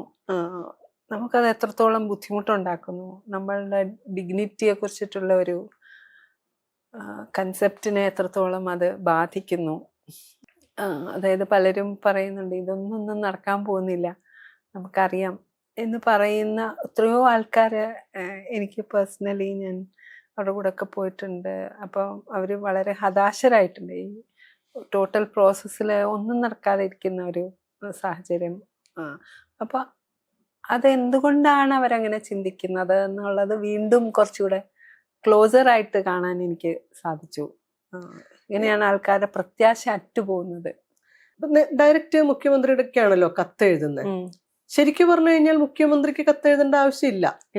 സിസ്റ്റം പ്രോപ്പറായിട്ട് ചലിക്കുന്ന ഒരു സംഗതി ആണെന്നുണ്ടെങ്കിൽ നമ്മളത് വേറെ രീതിയിലാണല്ലോ ഇതിനെ സമീപിക്കേണ്ടി വന്നത്. പക്ഷെ അവിടെ തന്നെ നമുക്കൊരു വിശ്വാസക്കുറവുള്ളതുപോലെ ഡയറക്റ്റ് മുഖ്യമന്ത്രി അങ്ങനെയാണോ സംഭവിച്ചത്? എനിക്ക് വിശ്വാസക്കുറവുണ്ടായിരുന്നു. കാരണം കംപ്ലൈന്റ് കൊടുത്താൽ ഏതൊക്കെ പോലീസ് സ്റ്റേഷനിൽ പോയി ഏതൊക്കെ പോലീസുകാരുടെ വായിലിരിക്കുന്നൊക്കെ കേൾക്കേണ്ടി വരുമെന്ന് ശരിക്കും ഞാൻ വിചാരിച്ചു. അതെനിക്ക് താങ്ങാൻ പറ്റൂല. ഒന്നിനും ഞാൻ മിണ്ടാതിരിക്കണം. അതായത് ഇങ്ങനത്തെ ഒരു കാര്യം നടന്നു, അത് എന്തൊക്കെയോ കാരണങ്ങൾ സംഭവിച്ചു, ഞാനിത് മിണ്ടാൻ, അങ്ങനെയാണ് എന്നോട് പലരും പറഞ്ഞത്. നിങ്ങളിപ്പോൾ WCC മെമ്പർ ആണെന്നോ അങ്ങനെ നിങ്ങൾ ആലോചിക്കണ്ട, നിങ്ങളുടെ മനസ്സിന് സമാധാനം വരുന്ന കാര്യങ്ങൾ ചെയ്യൂ. ഞാൻ എത്ര വിചാരിച്ചിട്ടും എനിക്ക് സമാധാനം കിട്ടുന്നില്ല. അപ്പോൾ തീർച്ചയായിട്ടും എന്തെങ്കിലും ചെയ്യാതെ എനിക്ക് സമാധാനം കിട്ടില്ല. എനിക്ക് മിണ്ടാതിരിക്കാനൊന്നും പറ്റില്ല. അത് പക്ഷെ കംപ്ലൈന്റ് ചെയ്താലും എന്താണ് സംഭവിക്കാൻ പോകുന്നത്? അപ്പോൾ നമ്മൾ അവിടെ ഒന്ന് ഇടപെട്ട് ചോദിക്കട്ടെ, ഈ സമാധാനം കിട്ടുന്നില്ല എന്ന് പറഞ്ഞില്ലേ, അത് വ്യക്തി എന്നുള്ള രീതിയിലുള്ള അന്തസ്സിന് ഡിഗ്നിറ്റിക്ക് മേലെ ഒരു വയലേഷൻ നടന്നത് കൊണ്ടാണോ? നമ്മളുടെ ഈ എക്സ്പീരിയൻസ് എല്ലാം കൂടെ വെച്ചിട്ട് നമ്മൾ ഒരു സ്ത്രീ എന്നുള്ളൊരു മൊത്തത്തിലുള്ള ആ ഒരു സിസ്റ്റർഹുഡിന്റെ ഭാഗമായിട്ടോ അല്ലെങ്കിൽ ആ ഒരു മനുഷ്യൻ അങ്ങനെയാണോ ചിന്തിച്ചേ, വ്യക്തി എന്നുള്ള രീതിയിലാണോ ചിന്തിച്ചേ? എനിക്കൊന്ന് രണ്ടും ഒരു മിക്സ്ഡ് ആയിട്ടുള്ള ഒരു കാര്യമാണെന്ന് തോന്നുന്നു. വ്യക്തി തീർച്ചയായിട്ടും ഉണ്ടായിരുന്നു, പക്ഷെ അതർവൈസ് ഓൾസോ അങ്ങനെ എനിക്ക് അങ്ങനെ തോന്നിയിരുന്നു. അപ്പൊ ഇത് എനിക്ക് ഹാൻഡിലബിൾ അല്ല എന്നാണ് എനിക്ക് തോന്നിയത്. കാരണം ഈ പറയുന്ന ആളുടെ ബാക്ക്ഗ്രൗണ്ട് നമുക്കറിയാം. ഇത് വളരെ അധികം എന്താ പറയുന്നത്, കോംപ്രമൈസ്ഡ് ആകാൻ സാധ്യതയുള്ള ഒരു കാര്യമാണ് എന്ന് എനിക്ക് പേഴ്സണലി എനിക്ക് തോന്നുന്നുണ്ടായിരുന്നു. കാരണം ഇത്രയും പവർഫുൾ ആയിട്ടുള്ള എന്ന് പറഞ്ഞാൽ എല്ലാത്തരം ആൾക്കാരെയും അറിയാവുന്ന ഒരുപാട് ബന്ധങ്ങളുള്ള ഒക്കെ ആ ഒരാളാകുമ്പോൾ തീർച്ചയായിട്ടും സംരക്ഷിക്കപ്പെടും. അയാൾക്ക് വേണ്ട കാര്യങ്ങളൊക്കെ ചെയ്യാനുള്ള ഒരു സാഹചര്യം ഉണ്ടാക്കി കൊടുക്കുമായിരിക്കും ആൾക്കാരെന്നൊക്കെ നമുക്ക് എപ്പോഴും ഇങ്ങനെ ഒരു സംശയം തോന്നുമല്ലോ. അപ്പൊ അതുകൊണ്ടാണ് എന്നാ പിന്നെ രണ്ടും കൽപ്പിച്ച് മുഖ്യമന്ത്രിക്ക് തന്നെ എഴുതാം. അപ്പോ പിന്നെ നമ്മൾ വേറെ ആരുടെയും ചുറ്റുപാടും വേണ്ടല്ലോ എന്നുള്ള രീതിയിലാണ്. പക്ഷെ അതൊട്ടും ഹെൽത്തി ആയിട്ടുള്ള ഒരു കാര്യമല്ല ഞാൻ ചെയ്തതെന്ന് എനിക്കറിയാം. കാരണം ഇത് സാധാരണ നമുക്കൊരു കംപ്ലൈന്റ് ഉണ്ട്, ആ കംപ്ലൈന്റ് ധൈര്യമായിട്ട് പോയി കംപ്ലൈന്റ് കൊടുക്കാൻ പറ്റണം. കംപ്ലൈന്റ് വൃത്തിയായി ട്രീറ്റ് ചെയ്യപ്പെടും എന്നുള്ള വിശ്വാസം ഉണ്ടായിരിക്കണം. അങ്ങനെ ട്രീറ്റ് ചെയ്യപ്പെടാനുള്ള എല്ലാ തരം സാഹചര്യങ്ങളും അവിടെ ഉണ്ടാക്കണം. ആ സിസ്റ്റം ആക്കണം. അറ്റ്ലീസ്റ്റ് മിനിമം ഗ്യാരണ്ടി എന്ന് പറയുന്ന ഒരു കാര്യം വേണം. എനിക്ക് മിനിമം ഗ്യാരണ്ടി ഉണ്ടായിരുന്നില്ല എന്നുള്ളത് ഞാൻ പിന്നീടാണ് മനസ്സിലാക്കുന്നത്. ഓക്കെ, നമ്മളെ പോലെ ഇപ്പൊ ഇത്രയും അതർവൈസ് പ്രിവിലേജ്ഡ് ആയിട്ടുള്ള, നമുക്ക് സംസാരിക്കാനുള്ള ധാരണകൾ കുറവില്ല, ഭാഷ പ്രശ്നമല്ല, ഈ പറയുന്ന ക്ലാസ്സിലും ഒരുപക്ഷെ അപ്പർ മിഡിൽ ക്ലാസ്സിൽ എന്നൊക്കെ പറയുന്ന രീതിയിലുള്ള സാമ്പത്തികമായിട്ടും ഒക്കെ നമുക്ക് ഹാൻഡിൽ ചെയ്യാൻ പറ്റുന്ന അല്ലെങ്കിൽ നേരിടാൻ ഉള്ളൊരു ധൈര്യം പലർക്കും നേരിടാൻ പറ്റാത്തതിന്റെ പല പല കാരണങ്ങളിലൊന്നും ഈ ക്ലാസ്സിലെ ഏറ്റവും താഴെ കിടക്കുന്നതായിരിക്കും. അറിവില്ലായ്മ ഉണ്ടായിരിക്കും, അവകാശബോധം ഇല്ലായിരിക്കും, പണമില്ലാതിരിക്കും, ഹെൽപ്പ് ചെയ്യാൻ ആരും ഇല്ലാതിരിക്കും. എന്നിട്ട് പോലും നമുക്ക് ഈ നിരാശയാണ് അവസാനം ഉണ്ടായതെന്ന് പറയുമ്പോൾ ഈ സിസ്റ്റം എത്രമാത്രം റോട്ടൺ ആയിട്ടുണ്ട് എന്നുള്ളതാണ്. അത് ഈ ഇപ്പോൾ നമ്മളൊരു മുന്നോട്ട് വെച്ചിട്ടുള്ള ഒരു മൂവ്മെന്റ് ഉണ്ടല്ലോ, zero tolerance to sexual harassment എന്ന് പറയുന്ന മൂവ്മെന്റ്, അതിന് കിട്ടുന്ന ഒരു എന്താ പറയുക സപ്പോർട്ട് എങ്ങനെയാണ്? അത് മുന്നോട്ട് കൊണ്ടുപോകാൻ പറ്റും എന്നുള്ളൊരു തോന്നലുണ്ടോ? അതെങ്ങനെ മുന്നോട്ട് കൊണ്ടുപോകണമെന്ന് ആഗ്രഹിക്കുന്നത്? എനിക്ക് തോന്നുന്നു ഇപ്പോൾ വളരെ റീസെന്റ് ആയിട്ട് സംഭവിച്ചിട്ടുള്ള ഒരു കാര്യം ആക്ട്രസ് അസോൾ കേസിലെ വിധിയാണ്. അത് അവൾക്കൊപ്പം എന്ന് പറയുന്ന ഒരു നെറ്റ്വർക്ക് ഓഫ് പീപ്പിൾ ആൻഡ് എന്താ പറയുക ഓർഗനൈസേഷൻസ്, അതിൽ കുറേ ആൾക്കാർ ഒരുമിച്ച് വന്നിട്ടുണ്ട്. ഇപ്പോൾ കോഴിക്കോടാണെങ്കിലും കൊച്ചിയിലാണെങ്കിലും അതൊരു നെറ്റ്വർക്കായി വികസിപ്പിക്കാനുള്ള ഒരു സാധ്യത, ഒരു ഇമോഷണൽ പുള്ളുണ്ട്. കാരണം ഇതായിരുന്നില്ല ഈ കേസിന് സംഭവിക്കേണ്ടിയിരുന്നത്. ഇനിയും നടി മുന്നോട്ട് പോകണം എന്ന് പറയുന്ന ഒരു വളരെ വലിയൊരു ഗ്രൂപ്പ് ഉണ്ടായി വരുന്നതിന്റെ ഒരു ഫീല് നമുക്ക് കിട്ടുന്നുണ്ടായിരുന്നു. അപ്പോൾ അത് ഞാൻ ഈ കാര്യം പറയുന്ന എൻ്റെ സുഹൃത്തുക്കളെ മുഴുവനും പറഞ്ഞത് തീർച്ചയായിട്ടും ഇതൊരു പോസിബിലിറ്റിയാണ്. അവർക്ക് വളരെ ക്ഷീണം തോന്നാം, കാരണം ഇത്ര നാളായിട്ടും ഈ കേസ് കൊണ്ട് നടക്കല്ലേ. പക്ഷെ ഇതിന് പുതിയൊരു സ്റ്റേജിലേക്ക് കൊണ്ടുപോകേണ്ട ആവശ്യമുണ്ട്. ഇനി അഥവാ അവർ അപ്പീൽ പോവുകയാണെങ്കിലും അതിനും ഒക്കെ സപ്പോർട്ട് സിസ്റ്റം ആവശ്യമുണ്ട്. അപ്പോൾ സർവൈവേഴ്സിന് വേണ്ടിയിട്ടുള്ള സപ്പോർട്ട് സിസ്റ്റം എന്ന് പറയുന്ന ഒരു കോൺസെപ്റ്റാണ് നമുക്ക് ആദ്യം വേണ്ടത് തോന്നിയതും അങ്ങനെയാണ് ഇത് തുടങ്ങിയത്. പക്ഷെ പിന്നീട് അവൾക്കൊപ്പം എന്നുള്ളത് മാത്രമല്ല, യഥാർത്ഥത്തിൽ ഈ പറയുന്ന പ്രിവെൻഷൻ, പ്രൊഹിബിഷൻ, റിഡ്രസൽ എന്ന് പറയുന്ന നമ്മൾ പോഷ് ആക്ടിൽ പറയുന്ന ഏറ്റവും ബേസിക് ആയിട്ടുള്ള കാര്യങ്ങളിൽ നമ്മൾ റിയലൈസ് ചെയ്യുന്നത് ഈ റിഡ്രസൽ മാത്രം എന്ന് പറയുന്നത് ഒട്ടും ഒരു റെഗുലേറ്റഡ് ആയിട്ടുള്ള എൻവയൺമെന്റ് അല്ല. റിഡ്രസൽ മാത്രം ചെയ്യാം. നിങ്ങൾക്ക് കംപ്ലൈന്റ് ഉണ്ടെങ്കിൽ പോരും, നമ്മൾ കംപ്ലൈന്റ് പരിഹരിക്കാം. പക്ഷെ കംപ്ലൈന്റ് പരിഹരിക്കുക എന്ന് പറഞ്ഞാൽ തന്നെ അതിനൊരു ആക്റ്റീവായിട്ടുള്ള ഒരു എൻവയൺമെന്റ് ഉണ്ടാകുക എന്നുള്ളതല്ല. കംപ്ലൈന്റ് പരിഹരിക്കാനായിട്ട് വളരെ എംപത്തറ്റിക് ആയിട്ടുള്ള അതിനെ ഉൾക്കൊള്ളാൻ പറ്റുന്ന ഒരു സിസ്റ്റം അത് തീർച്ചയായിട്ടും ഇല്ല. അതായത് പ്രിവെൻഷൻ, പ്രൊഹിബിഷൻ ഇത് രണ്ടും നടക്കുന്നില്ല. അപ്പൊ ഇത് രണ്ടും നടക്കാത്തിടത്തോളം റിഡ്രസലിന്റെ മാത്രം കാര്യമില്ല. റിഡ്രസലിന്റെ റേറ്റ് വളരെ കൂടുതലായിരിക്കുമല്ലോ. കാരണം പ്രിവെൻഷൻ, പ്രൊഹിബിഷൻ എന്ന് പറയുന്നത് നമ്മളൊരു പ്രത്യേക എഡ്യൂക്കേഷൻ ആണ്, അവയർനെസ് ആണ്. ഈ അവയർനെസിന്റെ തന്നെ സ്റ്റേജസ് ഉണ്ടാവും. അത് ലീഗൽ സിസ്റ്റംസിലായാലും സൈക്കോളജിക്കലായിട്ടായാലും വേറെ പല രീതിയിലും പ്രിവെൻഷൻ, പ്രൊഹിബിഷൻ വർക്ക് ചെയ്യണം. പ്രൊഹിബിഷൻ നമ്മൾ കേട്ടിട്ടേ ഇല്ല. പ്രിവെൻഷൻ പിന്നെയും പറയാറുണ്ട്. അപ്പോൾ ഇത് രണ്ടും വർക്ക് ചെയ്യുന്ന സാഹചര്യം ഉണ്ടാക്കുക എന്ന് പറയുന്നത് തീർച്ചയായിട്ടും ഒരു സിസ്റ്റത്തിന്റെ വളരെ അത്യാവശ്യമുള്ളൊരു കാര്യമാണ്. അത് അതേസമയം തന്നെ വളരെ ടീഡിയസ് ആണ്. കാരണം അത് സമൂഹം മുഴുവനും ഒരുമിച്ച് ചേർന്ന് വർക്ക് ചെയ്യേണ്ട ഒരു സിറ്റുവേഷനാണ്. കാരണം പ്രിവെൻഷൻ എന്ന് പറയുമ്പോൾ തന്നെ അതിന് ലെയേഴ്സ് ഉണ്ട്. പ്രൊഹിബിഷൻ ശരിക്കും അത് ഗവൺമെന്റ് ആലോചിക്കേണ്ട ഒരു കാര്യമാണ്. എങ്ങനെയാണ് പ്രൊഹിബിറ്റ് ചെയ്യാൻ പറ്റുക, എങ്ങനെയാണ് അതിന് വേണ്ടിയിട്ടുള്ള ഒരു സിസ്റ്റം ഡെവലപ്പ് ചെയ്തുകൊണ്ട് അതൊക്കെ പല കാര്യങ്ങളും പല കൺട്രീസും പ്രയോഗിച്ച് നോക്കുന്നതും നമ്മുടെ കൾച്ചറൽ ബാക്ക്ഗ്രൗണ്ടിൽ ഇതിനെ എങ്ങനെ പ്രയോഗിച്ച് നോക്കാൻ പറ്റുമെന്നുള്ളതും ഒക്കെ ആലോചിക്കപ്പെടേണ്ട കാര്യങ്ങളാണ്. അപ്പൊ ആ ഏരിയയിലാണ് ഈ സീറോ ടോളറൻസ് എന്ന് പറയുന്നത് വർക്ക് ചെയ്യുന്നത്. റിഡ്രസലിലേക്ക് വരുന്നതിന് മുമ്പേ തന്നെ പ്രിവെൻഷനും പ്രോഹിബിഷനും നടന്നിരിക്കണം. അല്ലാതെ അല്ലെങ്കിൽ പരാതിക്ക്, അതുകൊണ്ടാണ് ഇപ്പൊ നമ്മളെ പരാതികളൊക്കെ ഇങ്ങനെ ഇരിക്കുന്നത്. അതുകൊണ്ടാണ് സ്ത്രീകൾക്ക് പരാതികൾ കൊടുക്കാൻ മാനസികമായിട്ട് ഒരു താല്പര്യവുമില്ലാത്തത്. അത് ഓടിക്കോ എന്നാണ് ആൾക്കാർ പറയുന്നത്. അതായത് പരാതിയോ ഒന്നും വേണ്ട, നമുക്കുള്ള സമാധാനം നമ്മൾ നിലനിർത്തണം. അതേസമയം സിസ്റ്റം നമ്മളോട് ഇങ്ങോട്ട് പറയുന്നത് പരാതി തന്നോ എന്ന് പുറത്തുനിന്ന് പറയുന്നുണ്ടെങ്കിലും, അല്ല ഉപരിപ്ലവമായി പറയുന്നുണ്ടെങ്കിലും, സിസ്റ്റം പറയുന്നത് നിങ്ങൾ പരാതി തന്നാൽ നിങ്ങൾ അനുഭവിക്കും എന്നാണ്. അതെ, ഉറപ്പായിട്ടും. ഭാവന പറഞ്ഞത് കോടതിയിലാണ് അവർ ഏറ്റവും കൂടുതൽ ഏകാന്തത അനുഭവിച്ചത്. അതെ, സിസ്റ്റർ റാണിറ്റ് പറഞ്ഞത് എന്തെങ്കിലും ഒരു നിവൃത്തി ഉണ്ടെങ്കിൽ കേസായിട്ട് പോകരുതെന്ന. അപ്പൊ എല്ലാവരും ഇത് പറയുന്നു വിത്തൗട്ട് എനി ഒരു എക്സെപ്ഷൻസ് ഇല്ല. അപ്പൊ അത് തീർച്ചയായിട്ടും വളരെ ദുരന്തപൂർണമായ ഒരു സാഹചര്യമാണ്. അതായത് ഒരാൾക്കും ഇതിൽ പ്രതീക്ഷയില്ല, ഒരാൾക്കും വിശ്വാസമില്ലാത്ത ഒരു സിസ്റ്റം. അപ്പൊ പിന്നെ എന്തിനാണ് ഈ സിസ്റ്റം ഇങ്ങനെ വർക്ക് ചെയ്യുന്നത്? അത് ആരെ സംരക്ഷിക്കാനാണ്? ഈ വേറെ ആർക്കും ഒരു ആക്ച്വലി ഗുണം വരേണ്ട ആൾക്കാർക്ക് ഗുണമില്ലാതെ ആരെയൊക്കെയോ സംരക്ഷിച്ച് എല്ലാവർക്കും എന്താ പറയാ അന്നം വാങ്ങാനായിട്ട് ഒരു സിസ്റ്റം പ്രവർത്തിക്കുക. എന്നാൽ അതേസമയം ആർക്കും ഒരു ജസ്റ്റിസും ഇല്ല, സമാധാനവും ഇല്ലാതെ, നീതിയുമില്ല. അതേസമയം എല്ലാവരെയും പ്രോത്സാഹിപ്പിക്കുക, നിങ്ങൾ പരാതി തരൂ, ഞങ്ങൾ പരിഹരിക്കാം, അവൾക്കൊപ്പം അതെ അതാണ്. അവൾക്കൊപ്പം ഇല്ല, ആർക്കൊപ്പം ഇല്ല.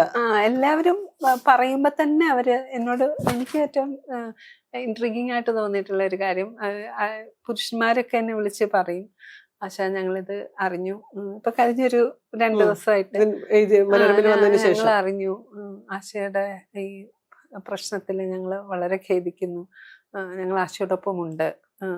പക്ഷെ ചില പുരുഷന്മാർ വളരെ ക്ലിയർ ആയിട്ട് പറയും, ഞങ്ങൾ ആശയോട് ഇതൊന്നും പറഞ്ഞിട്ട് കാര്യമില്ല, കാരണം ഞങ്ങൾക്ക് എന്താ ചെയ്യാൻ പറ്റുന്നത് ഞങ്ങൾക്ക് അറിയില്ല, ഇങ്ങനെ പറയാവുന്നല്ലേ ഉള്ളൂ, വേറെ എന്താ ചെയ്യാൻ പറ്റുക. അപ്പൊ അവിടെയാണ് എനിക്ക് തോന്നിയത്. എൻ്റെ പല സുഹൃത്തുക്കളും എന്നോട് ഇങ്ങനെ പറഞ്ഞിട്ടുണ്ട്, എടാ ഞാനുണ്ട് ഇവിടെ കേട്ടോ, കോൾ മീ വെന്നെവർ എന്നൊക്കെ പറഞ്ഞിട്ട്. അപ്പൊ അവരുടെ ഒരു നിസ്സഹായതയുണ്ട്, ജെനുവിൻ ആയിട്ടുള്ള ഒരു നിസ്സഹായതയുണ്ട്. എനിക്കൊന്നും ചെയ്യാൻ പറ്റില്ല, പക്ഷെ ഞാൻ ഓഫർ ചെയ്യാം എന്നുള്ള ആ ഒരു ഇതുണ്ട്. അപ്പം എനിക്ക് തോന്നിയത് അതിന്റെ ഒരു വൈരുദ്ധ്യം എനിക്ക് തോന്നിയതേ, മറുവശത്ത് പി.ടി. കുഞ്ഞു മുഹമ്മദിന്റെ സുഹൃത്തുക്കൾ അദ്ദേഹത്തിന് വേണ്ടിയിട്ട് നമ്മുടെ മേൽ സമ്മർദ്ദം ചെലുത്തിയിട്ടുണ്ട്, കേസിന് പോകരുതെന്നും പറഞ്ഞിട്ട്, അല്ലെ? അവിടെ അത് സാധിക്കുന്നുണ്ട്. അതെ അതെ, അവിടെ ഒരുപാട് വേ ഔട്ട്സ് ഉണ്ട് കേസ് കൊടുക്കാതിരിക്കാനും. അതെ അതെ അതെ. അപ്പൊ എനിക്ക് തോന്നിയൊരു കാര്യം, പുരുഷന്മാർക്ക് യഥാർത്ഥത്തിൽ വലിയൊരു എന്താ ഇനി പറയാ, ഒരു കൺഫ്യൂഷൻ ഉണ്ട്. ഒന്ന്, എന്നോട് എൻ്റെ പല സഹപ്രവർത്തകരും പറഞ്ഞിട്ടുണ്ട്, ഇപ്പൊ പഠിപ്പിക്കുന്ന സാഹചര്യത്തിൽ പറഞ്ഞിട്ടുണ്ട്, പെൺകുട്ടികളോട് അടുത്ത് ഇടപഴകാൻ ഞങ്ങൾക്ക് പറ്റില്ല, കാരണം എപ്പോഴാ ഒരു പരാതി കൊണ്ടുവരുവാന്ന് അറിയില്ല. ഇത് സ്ഥിരമായിട്ട് ഇപ്പൊ കേൾക്കുന്നതാ. ആ ഒരു എന്താ പറയുന്ന ആ ഒരു എൻവയൺമെന്റ് വളരെ കലുഷിതമാണ്, കലങ്ങിയിരിക്കുക. അപ്പൊ ഈ പറയുന്ന ആണുങ്ങൾക്ക് ഒന്ന്, ഈ ഇപ്പൊ ഇങ്ങനെ ഒരു മൂവ്മെന്റ് തുടങ്ങുമ്പോ തന്നെ ഏതെങ്കിലും തരം കുറ്റങ്ങൾ എപ്പോഴെങ്കിലും ഒക്കെ സംഭവിച്ചിട്ടുള്ള സ്ത്രീകൾ പരാതി കൊടുത്തിട്ടുള്ള ആൾക്കാർക്ക് അവർക്ക് ഇതിലേക്ക് വരാൻ സാധ്യതയില്ല. കാരണം അവരുടെ ഫലം, അവർക്ക് കിട്ടിയ റിസൾട്ട് അവര് പോസിറ്റീവ് അല്ല. ഓൾറെഡി അവര് എന്താ പറയുന്ന അങ്ങനെ നെയിംഡ് ആണ്. പിന്നെ അവർക്ക് അവരുടെ ഉള്ളിൽ തന്നെയുള്ള പ്രശ്നങ്ങളുണ്ടാവും. പിന്നെ ഇതിൽ ഉൾപ്പെടുന്ന സ്ത്രീകൾ തന്നെ തീർച്ചയായിട്ടും അങ്ങനെ പ്രശ്നമുള്ള ഒരാളെ ഇതൊരു സേഫ് സ്പേസ് ആയിരിക്കണം എന്ന് പറയുന്ന ഒരു കാര്യമുണ്ട്. അപ്പൊ ഇത് പലതും ജെനുവിനാണ്, പക്ഷേ കൺഫ്യൂസിങ്ങുമാണ്. രണ്ടും ഉണ്ട്. അപ്പൊ ഇവിടെ നമ്മള് ഇത് വളരെ ഒറിജിനൽ ആയിട്ടുള്ള ഒരു പ്രോബ്ലമാണ്.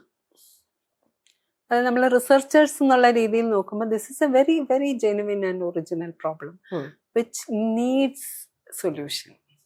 അപ്പൊ ആ സൊല്യൂഷൻ എങ്ങനെയാണ് അന്വേഷിക്കുക വിതൗട്ട് എൻഗേജിങ്, ഇടപെടാതെ. അതായത് സെക്ഷൽ ഹാരസ്മെന്റ് എന്നുള്ളത് തുടങ്ങുന്ന സെക്ഷൽ എഡ്യൂക്കേഷൻ എന്നായിരിക്കണമല്ലോ. അതിന്റെ ഓപ്പോസിറ്റ് സൈഡ് സെക്ഷൽ എഡ്യൂക്കേഷൻ ആണ്. അവിടെ നിന്ന് തുടങ്ങിയെങ്കിലേ മതിയാവുള്ളൂ, റൂട്ടിൽ നിന്ന് തന്നെ തുടങ്ങണം. പക്ഷെ നമുക്ക് നമ്മുടെ സിസ്റ്റത്തിൽ ഇപ്പോഴും അതിനൊരു സ്പേസ് ഇല്ല. അപ്പൊ അവിടെ നിന്ന് നമുക്ക് എങ്ങനെ തുടങ്ങാൻ പറ്റും എന്നുള്ളത്, അല്ലെങ്കിൽ അവിടെ നിന്ന് തുടങ്ങേണ്ടതിന്റെ ആവശ്യകത സിസ്റ്റത്തിന് ബോധ്യപ്പെടുന്നത് ഇനി എപ്പോഴാണ് എന്നുള്ളത് ഒരു ഭാഗം, ഒരു വലിയ ഭാഗമാണ്. അതിന്റെ ലെയേഴ്സ് ഒക്കെ ഇപ്പൊ പലരും പല കാര്യങ്ങൾ ഇപ്പൊ നമ്മൾ പറഞ്ഞു വരുമ്പോൾ കുട്ടികളുടെ സെക്ഷൽ അബ്യൂസ്, അതുപോലെ ക്യൂർ പീപ്പിളിന്റെ അബ്യൂസ്, സ്ത്രീകളുടെ, അപ്പൊ നമ്മൾ സ്ത്രീകളുടെ കാര്യം പറയുമ്പോൾ തന്നെ ഇതെല്ലാം ചുറ്റും ഇങ്ങനെ വരിക. അപ്പൊ അതിന്റെ അർത്ഥം തീർച്ചയായിട്ടും വലിയ നീഡ്, വളരെ ഹെവി നീഡായിട്ട് നിലനിൽക്കുന്നുണ്ട്. നമ്മളുടെ ഈ വിഷയം എങ്ങനെയാണ് ഇനി മുന്നോട്ട് കൊണ്ടുപോകാൻ പോകുന്നത്? ഞാൻ മനസ്സിലാക്കുന്നത് ഇതൊരു കേസ് കുറ്റപത്രം സമർപ്പിക്കപ്പെട്ടു. അതിനുശേഷം ഇനിയിപ്പോൾ സ്വാഭാവികമായ ഒരു ഡിലേ ഉണ്ട് ട്രയലിലേക്ക് എത്താനായിട്ട്. അതൊരു കോടതിയിൽ അസൈൻ ചെയ്യണം.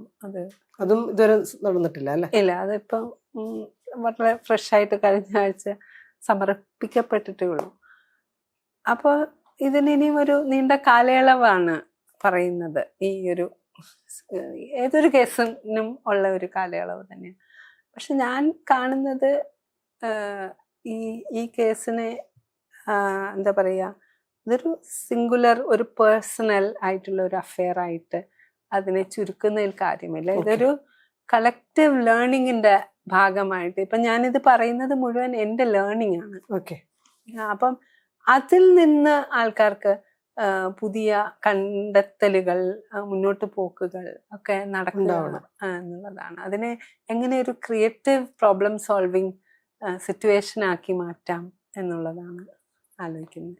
പേഴ്സണലി ചോദിക്കുകയാണ്, ഇപ്പൊ ഈ ഒരു പ്രോസസ്സിൽ കൂടെ കടന്നുപോയിക്കൊണ്ടിരിക്കുക, തുടക്കത്തിലുണ്ടായിരുന്ന ഷോക്കിൽ നിന്നും പരാതി എഴുതിയുണ്ടാക്കാനെടുത്ത താമസം, ആ കത്ത് എഴുതാനെടുത്ത താമസം, മനോരമയിൽ പ്രസിദ്ധീകരിച്ച ലേഖനത്തിന്റെ, പിന്നെ ഇന്നിപ്പോ ഒരുപാട് ആൾക്കാരുടെ അടുത്ത് തുറന്ന് സംസാരിക്കാൻ, ഡയറക്റ്റ് നിന്ന് ഇതിനൊക്കെ ഒരു സമയം എടുത്തിട്ടുണ്ടാവും. നമ്മൾ മാനസികമായിട്ട് ഈക്വലി ടയേർഡ് ആവുന്നുണ്ടാവുന്നു നമുക്ക് മനസ്സിലാവുന്നുണ്ട്. അതിനെ അപ്പോൾ നമ്മുടെ മുമ്പില് അല്ലെങ്കിൽ പുറകില് നമ്മളുടെ സമകാലികരായിട്ടൊക്കെ നിൽക്കുന്ന കാലത്തില് നിൽക്കുന്ന ഒരുപാട് ആളുകൾ, ഇതൊന്നും ഉള്ളിൽ വെച്ചിട്ടുള്ള ഒരുപാട് ആളുകളിലുണ്ട്. അതാണ് ഞാൻ തുടക്കത്തിൽ പറഞ്ഞത്, അവരുടെ മുമ്പിൽ നിന്ന് നയിക്കാൻ പറ്റുന്ന ഒരു ലീഡർ പൊസിഷനിലേക്കും കൂടിയിട്ട് വരികയാണ്. വേറൊരു തരം ദൗത്യമാണ്, അണിയായിട്ട് നിൽക്കുന്നത് മാതിരിയല്ല മുമ്പിലേക്ക് കയറി നിൽക്കുമ്പോ എന്ന് പറയുന്നത്. അത് ഏറ്റെടുക്കാനുള്ളൊരു എന്താ പറയാ, ഒറ്റ വ്യക്തി എന്നുള്ള രീതിയിലല്ല കേട്ടോ, ഒരുപാട് പേരുടെ കൂടെ തന്നെ അങ്ങനെ ഒരു മാനസികമായിട്ട് വ്യക്തിപരമായിട്ട് ശക്തമായോ? എനിക്ക് തോന്നുന്നു ഈ പ്രോസസ്സിലൂടെ വളരെ വലിയൊരു ഹീലിംഗ് ആണ് നടക്കുന്നതെന്നാണ് എനിക്ക് തോന്നുന്നത്. ഞാൻ ഈ ജെൻഡർ ഓഡിറ്റുകൾ നടത്തുന്ന ആളാണ് പല കോളേജുകളിലും. അപ്പൊ അവിടെ ചെല്ലുമ്പോൾ ഇത്തരം കാര്യങ്ങൾ, ഇപ്പൊ IC നടത്തിയിട്ടുള്ള ഒരു കേസിൽ ഒരു അധ്യാപകനോ ഒരു പുരുഷ വിദ്യാർത്ഥിയോ ഒക്കെ പ്രതിയാവുകയും മറ്റൊരു വാദി ഒരു പെൺകുട്ടിയൊക്കെ ഉണ്ടാവുകയും ചെയ്യുന്ന സമയത്ത് അവിടെ വലിയൊരു ഗ്യാപ്പാണ് ഹീലിങ്ങിൻ്റെത്. അത് IC പ്രൊസീഡിങ്സ് ഒക്കെ നടന്നു കഴിഞ്ഞാലും ഒരിക്കലും അത് ഹീൽ ചെയ്യപ്പെടുന്നില്ല. അപ്പം ഞാൻ എപ്പോഴും എൻ്റെ ഒരു പേഴ്സണൽ കൺസേൺ ആണ്, ഒരാളെങ്ങനെയാണ് ഹീൽ ചെയ്യപ്പെടുന്നത്, ഒരു സമൂഹത്തിന് എങ്ങനെയാണ് ആ ഹീലിങ്ങിൻ്റെ ഭാഗമാകാൻ സാധിക്കുന്നത്. അത് വളരെ ഡീപ്പ് റൂട്ടഡ് ആയിട്ടുള്ള ഒരു കൾച്ചറൽ ക്വസ്റ്റ്യൻ ആയിട്ടാണ് എനിക്ക് തോന്നുന്നത്. അപ്പോൾ എൻ്റെ ഹീലിംഗ് പഠിക്കുന്നതിലൂടെ ഹീലിങ്ങിന് എത്രയോ മാർഗങ്ങൾ ഉള്ളതിൽ ചില മാർഗങ്ങളെങ്കിലും നമുക്ക് വെളിപ്പെട്ട് വരും എന്നുള്ളൊരു തോന്നലുണ്ട്. മീറ്റൂലൊക്കെ വലിയ ഗ്യാപ്സ് ഹീലിങ്ങിലുണ്ട്. കാരണം മീറ്റു ഇപ്പം നമ്മൾ സോഷ്യൽ മീഡിയയിൽ കൂടെ ഒരു കാര്യം പറഞ്ഞു കഴിഞ്ഞാൽ പിന്നെ ഈ പറയുന്ന വ്യക്തി, അതായത് ഒരു ആരോപിക്കപ്പെട്ടയാളും ആരോപിച്ചയാളും, നമുക്കറിയാം എത്രയോ സോഷ്യൽ മീഡിയ വാർസ് ആണ് അതിൽ നടക്കുന്നത്. അതിനൊരു പ്രോപ്പർ പ്രൊസീജിയറിൽ കൂടെ പോകാൻ ഒരു സ്ത്രീക്ക് മനസ്സില്ലാതാവുന്ന എങ്ങനെയാണെന്ന് എനിക്ക് തീർച്ചയായിട്ടും മനസ്സിലാവുന്നുണ്ട്. അത് അത് ഒരു കാരണവശാലും ചിലർക്ക് അംഗീകരിക്കാൻ പോലും പറ്റില്ല ആ ഒരു പ്രോസസ്സിൽ കൂടെ കടന്നു. അപ്പോൾ മീറ്റു അല്ലാതെ വഴിയില്ല എന്ന് തോന്നുന്ന ഒരു സാഹചര്യമുണ്ട്.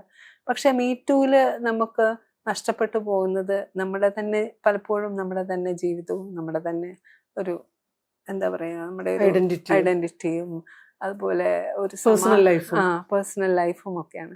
So there needs to be more options for എന്താ പറയുക, സെക്ഷൽ ഹാരസ്മെന്റോ സെക്ഷൽ വയലൻസോ നമുക്ക് പുതിയതല്ല. ഇനിയും തീർച്ചയായിട്ടും അത് നമ്മൾ പ്രതീക്ഷിച്ചുകൊണ്ടേ ഇരിക്കും പല കാര്യങ്ങൾ കൊണ്ടും. പക്ഷെ എൻ്റെ ഏറ്റവും പ്രധാനപ്പെട്ട കൺസേൺ ഹീലിംഗ് ആണ്. അത് എങ്ങനെ സാധ്യമാകും എന്നുള്ള ഒരു റിസർച്ച് അല്ലെങ്കിൽ സെർച്ചാണ് എനിക്ക് ഏറ്റവും ഇതിൽ നിന്നുള്ള ഏറ്റവും വലിയ ഒരു കണ്ടെത്തൽ അതായിരിക്കും എന്നാണ് എനിക്ക് തോന്നുന്നത്. ആ ഒരു കളക്റ്റീവായിട്ടുള്ള ഒരു സെർച്ച് ഓർഗനൈസ് ചെയ്യാൻ പറ്റിയാൽ, അതായത് into our culture and into our ways of looking at people, looking at patriarchy, looking at religion, ഇതെല്ലാം ഉണ്ടല്ലോ, കാസ്റ്റ്. അപ്പോൾ അതെല്ലാതും ഒരു എന്താ പറയുക, അങ്ങനെ ഒരു പ്രോബ്ലം സോൾവ് ചെയ്യാനായിട്ട് വലിയ ചാലഞ്ചിങ് ആണെങ്കിലും അതിന് വലിയ സാധ്യതകളും ഉണ്ടെന്നാണ്. I still believe in this concept of Keralam എന്ന് വെച്ചാൽ ഒരു കൾച്ചറൽ ഒരു നമ്മുടെ ക്യാപിറ്റൽ എന്താണെന്നൊക്കെ ഉള്ളത്. So I really wish to contribute to that. അതാണ് എൻ്റെ ഒരു താല്പര്യം. അങ്ങനെ സംഭവിക്കട്ടെ. ഈ ഒരു എംപത്തറ്റിക്കായ മനുഷ്യരുടെ എണ്ണം കൂടട്ടെ. ഹീലിംഗ് പ്രോസസ്സ് ഇങ്ങനെ നിരന്തരം നടന്നുകൊണ്ടിരിക്കട്ടെ അല്ലേ? അതെ അതെ. Thank you. Thank you.